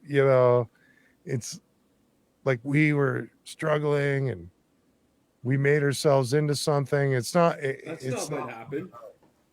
It's Parliament was my daycare, and now I run it. Like even before him, like fucking Paul Martin, is he dead yet? I mean, if not, if he ain't dead, he's fucking 90 something. Paul He Martin? I think he's he dead. was he you remember he was the prime minister, you know, like for After John fun. Chrétien. Yeah, like for fun for 6 months after Yeah. he just cleaned up all the fucking scandals or something. I don't know. That's And exactly what happened. cut a bunch of deals for his family. Uh he's the same way. He was fucking his dad was and so it's like, well, okay, nobody wants to take the queen off the money. Yeah. Fucking that's what we do here. It's a fucking oligarchy of fucking family. It's the same thing as old Europe. So like Old Europe in the Merovingian lines. quit calling it fucking democracy. They're like, okay, go vote. Like we're just trying to get a sniff of what the people fucking even give a fuck about. Yeah, it's Like, democracy, but you only get to vote from our fucking pool of individuals. it's democracy light, as with a big L, Oh, fuck yeah, man. like and a big T. It's the lightest, it's the lightest democracy you can It's get. a free fucking. It's the free Android app of fucking democracy, man. Yeah, it's freemium democracy. It's if you pay this much a month, it's better. It is. That's exactly what it is, man. Or else we wouldn't be getting. Or else a punishable offense wouldn't result in monetary charges. Like. Well, you Everything. can't go to jail here for tax evasion. So Yeah, you sure can. You sure fucking that's can. to me, that's like, Insurance fraud too. well, yeah, for sure. But that's, I don't know, like that's where I differ with the state. It's like you shouldn't be able to have a gun and I can't, or I can, but only this one. You have the better ones. And then now you impose this tax, and then now, like, not that I had anything to do with guns, but like now you're going to come in with a gun, but I can't have the gun. So Exactly. You get to have the guns. I don't get to have the guns. Where did the it's fucking a line get slippery drawn here? slope. Like, this is why Americans get so fucking riled about guns, because that shit is written into their first fucking document. Yeah. We need to Second, have the guns to protect ourselves from the fucking government and their overreaching fucking. yeah, that's the whole overreaching powers. premise. The whole premise of America. Yeah. Sedition is written right into the fucking. Right into their 10 Commandments or whatever. Well, and like the Boston Tea Party and all that shit, it was like they wanted to put a 3% tax on paper or something, or on tea, I think is what it was. So they fucking like had a huge rebellion that every kid in the world learns about now. Yeah, they don't fucking learn about how they just and they don't even know why they're fucking learning it. They just still have it in there. Like, so when your government is shitty to you, it's actually written into our forefathers fucking, what is that called? The fucking Constitution. Constitution, that it is our duty to overthrow the government if the government overreaches on our freedoms. Well, it's a duty. You are allowed to hold a militia, and you're allowed to hold weapons so that Yeah. if the government does, You can fight back. yeah, get out of its britches, you know. Yeah. And let's face it, America is one of the last countries in the world that still has that. And that's why everybody's gunning for it so hard. Obama wanted to take the guns That's why away. it's so divisive. Everybody wants to take the guns away. Yeah. They want And to you know take how the many guns. guns that sells? Every time they do that, man, it sells so many guns. You see it every time. Again, the media, they go, oh, they put the crying mother of the innocent, and then, oh, gun sales are through the roof. Like, it's Yeah. like, and now after the weather, Yeah, cause and effect, right? They just Jim fucking, Bob's gun shop is yeah, fuck. yeah, man. It's a twisted America, fucking America. Well, Knights of the but Golden that, Circle. America, like, I'm starting to lump it in with the Western world Yeah. because, again, America went, for some reason, like cuz Trump or something, somehow America fucking took over all the policies of the Chinese Communist Party and fucking just like did what they were doing in America. Like, that just happened. And that's fucked up, man. That's really fucked up. Yeah. And if we'll see what's going to go on here, but it's funny when you see states like Texas and Florida who are like, fuck you, and they're just open. And the numbers, like, come on, people don't want to have like these conversations. The numbers are not, the fucking medical system's not collapsing. Like, Well, maybe that's just it. We've already had 3 waves, and we haven't really had the medical system collapse. I caught COVID myself. Once again, I'm not going to fucking say that there aren't people out there who are horrifyingly debilitated by it, but that's true. Like, it really fucks up some people. yeah, man, it really does. It's really weird how selective it is. It is astonishingly weird to me how selective it is. And there's more conspiracy there too. Oh yeah. About the discovery of fucking COVID. Where did it come from a lab or did it come from nature? Because there's a lot of things that nature doesn't do that this virus is. At this point, you're gonna have to. It's getting to the point that you're gonna have to prove that it somehow came from nature.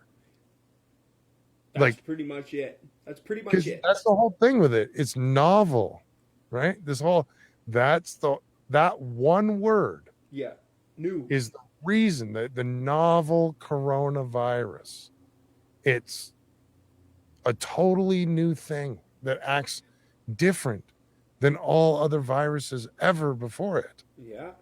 So we've been at this from point in humanity before too. That's from bat soup though. That's what. Is that what happened? Is either bat soup or fucking armadillo soup. Oh, right. Those weird, what do they call? They're like armadillos. I know what you're talking about. I think it was. Yeah. something fucking weird like that. Or, like, anyways. No, it was a fucking. You want to get into pangolin. that? A pangolin. Pangolin. Yeah, totally. I mean, anyways, the theory I've heard. Yeah. Is that, so here's a couple facts. I don't know. You probably know this. Maybe the one guy that's still watching, hey, Travis, doesn't know, is that Event 201 happened. Do you know about that? No. Have you ever heard of this? No, lay it on me. Oh my God. You can go on YouTube right now and it's still up there. This is a war game scenario. I've heard about a That couple of those.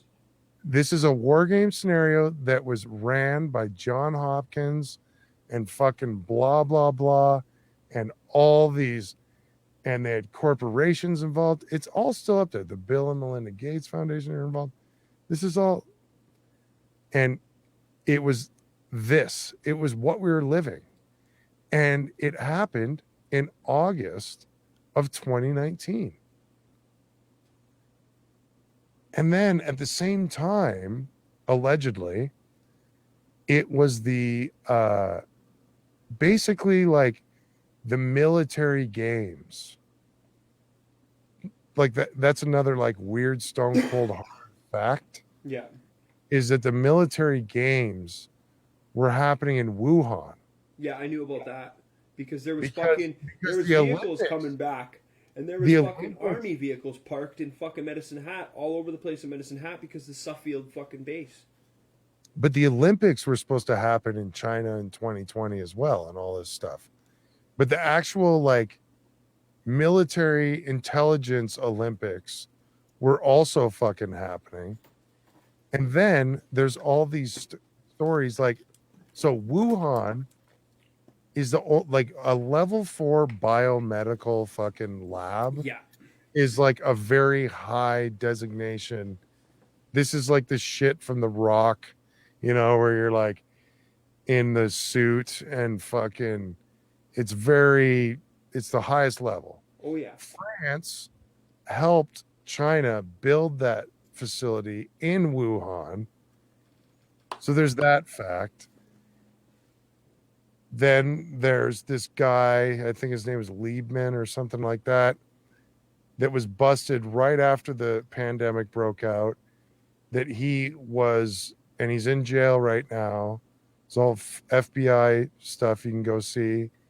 That he is a nanotechnology expert and I'm pretty sure a virologist that was working for the Chinese.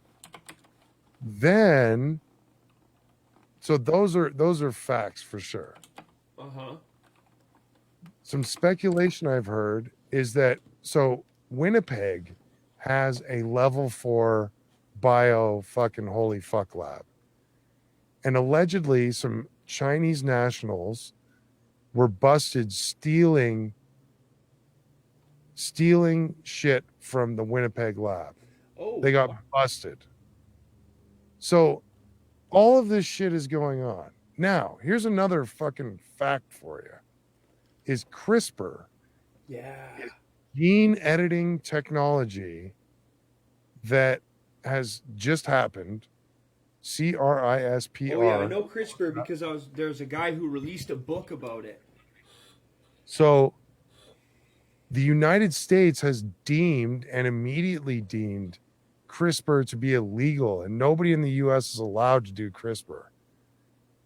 So the Chinese are like, fuck you, and have been doing CRISPR since CRISPR, which without is any fucking sort of like 5 years that we know of, I think.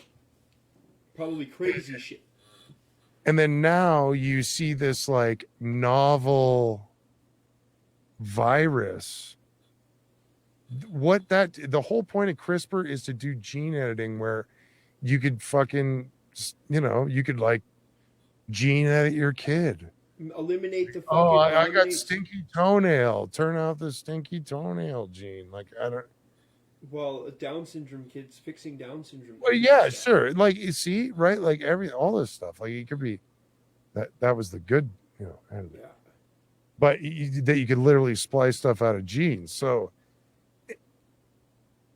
like, CRISPR hasn't even been brought up. Like, and trust me, I realize that like a virus and genes, like that's not the same thing. And yeah.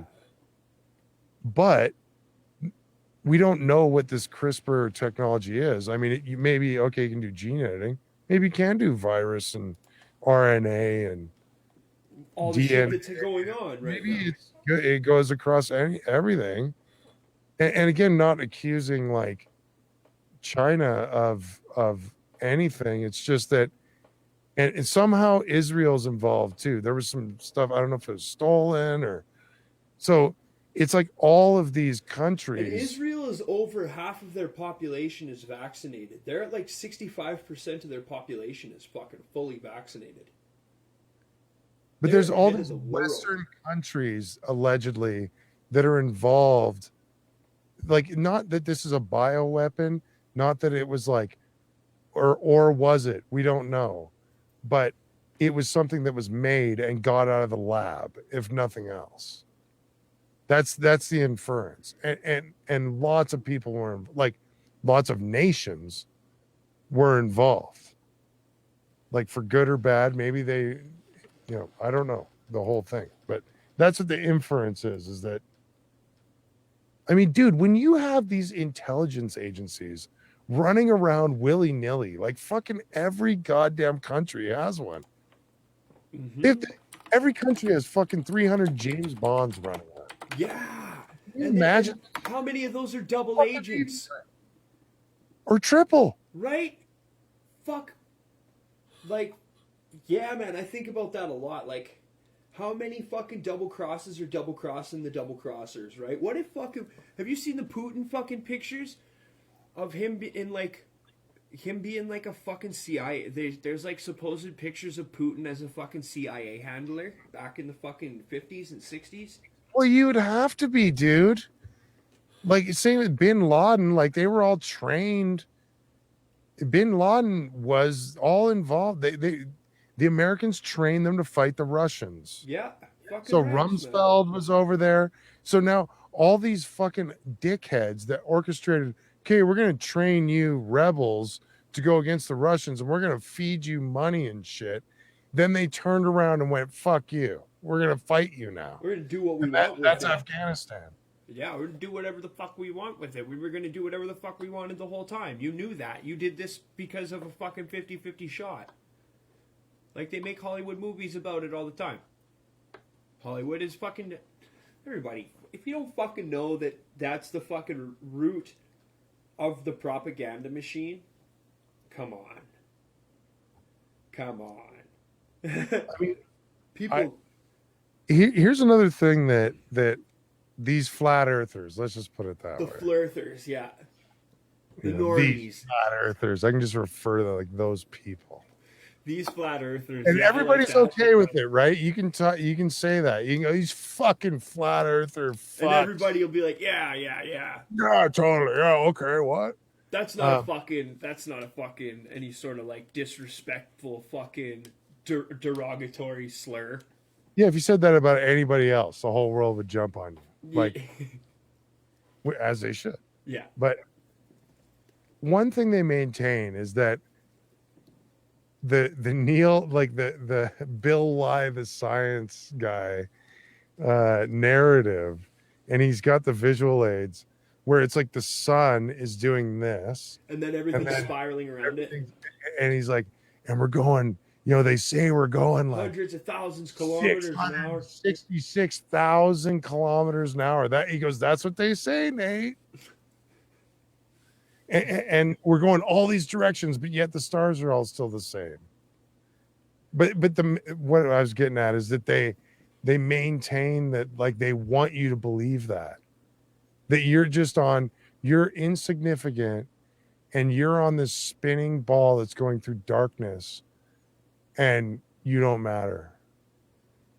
I fucking take and that strikes a bell with me because it's like, yeah, you're right.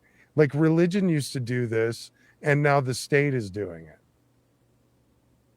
The religion used to go, eternal hellfire, you're an animal, you're you gotta fucking you're gonna fucking burn for your fucking sins, so you should be seeking eternal forgiveness for your entire life. And now it's climate change and fucking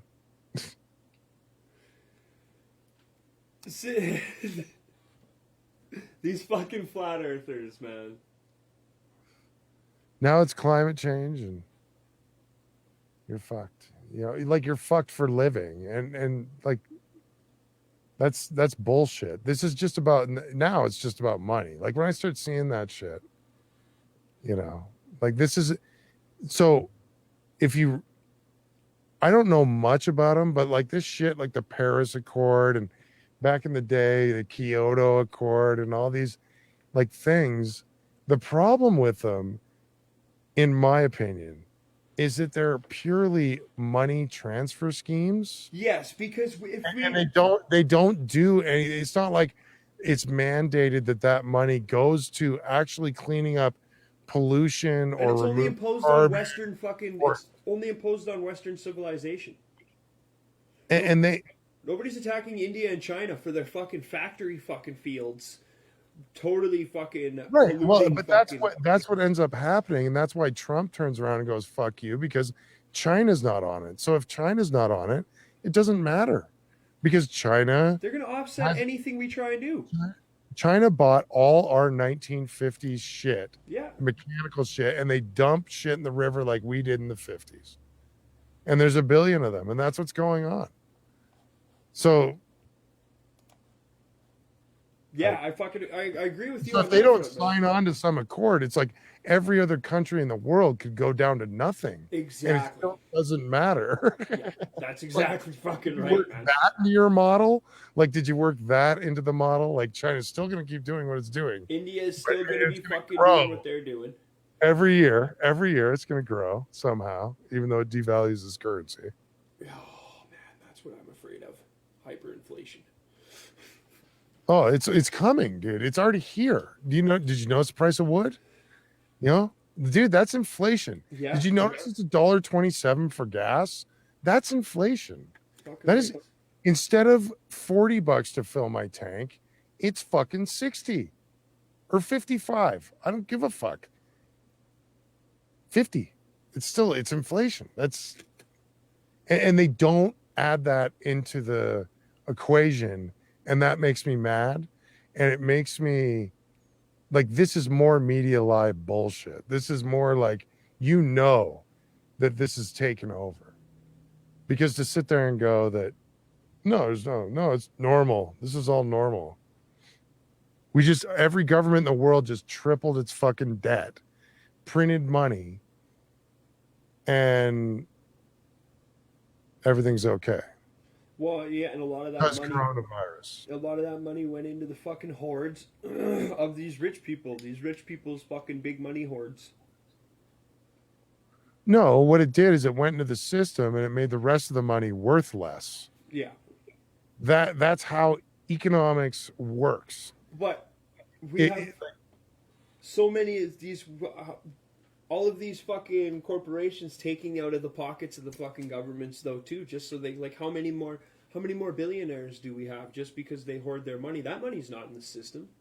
well, that's what I'm saying. When fucking every gas company, like that's what I love when it's like, oh, you know, corporations and the free market and blah blah blah. No, the corporations are so big that there's no more free market. Yeah, exactly. Like there's a if you the free market is Shell, Exxon and fucking like they were split up and they split up into that and they're still they're You're so not these gonna see. assholes You're not gonna would see a do fucking guy start a company, go fucking find a fucking oil well, and start making fucking gas and have a mom and pop well, he's going to gas. sell out to one of them. They're just going to buy them out. That's just how. So, but they can arbitrarily with just and imagine you were a driver, like imagine you were an Uber driver or something like that, and it costs you have an electric car, but it costs $40 to fill it, and now it goes from $1 to $1.27. Well, fuck, you just made a bunch. You were just taxed by a corporation, and they are the beginning of inflation, and they're not factored into the equation, and it blows my mind once again. If the price of gas goes up, especially in Canada, where all of our goods and services, for the most part, go by truck, instantly that load of fucking lettuce, if you got another 27 cents on the fucking per liter, Exactly. But yeah. per liter, That. so times 4 per gallon. Mm-hmm. So that's another 80 cents a fucking gallon to go a mile down the road. That's insane, man. That is, and I don't know how they're going to deal with it. Like it seems like they're just like, just keep printing money, just keep going, just keep bailing out banks, just keep bailing out the fucking airlines, just bail everybody out. I mean, this Yeah. can't go on forever. Yeah, exactly. It's fucking nuts, man. I totally fucking agree. Well, It's Nate, weird though. we've been Cheers. fucking rounding up on 4 hours here, buddy. Wow. Thanks for letting me rant so much. I loved it, man. We're gonna have to do another one. That was fun. Yeah, We're I gonna would. have to do a fucking another one, buddy. Yeah, it's funny. I just let it rip, you know. That's what it's all about. That's what trash talk is all about, man. Emphasis on the talk, man. Fun trash talking. Much Like, appreciated. that's what I'm fucking here for. Now that this, like, people see certain sides of individuals that they're not gonna fucking see unless, you know, a conversation with somebody like me. Right? That's Everybody's fun. got their necessities. I guess it is 11, eh? Yeah, man. Wow. It's been 4 hours. Fucking rights, and that went by like nothing, dude. That went by like fucking nothing. Good My job, pleasure. buddy. Fucking rights. That was fantastic. Well, we're gonna go back to the shout outs again. So Citizen Rage has a positivity through community campaign going on. $10 from every purchase of one of these beautiful shirts that they've come out with is going to go to Calgary Mental Health Association, Bear Clan Patrol, and Inclusive Canada. So, if you feel like donating and contributing, get a hold of Mark Russell, get a hold of Citizen Rage, buy some of that new merch.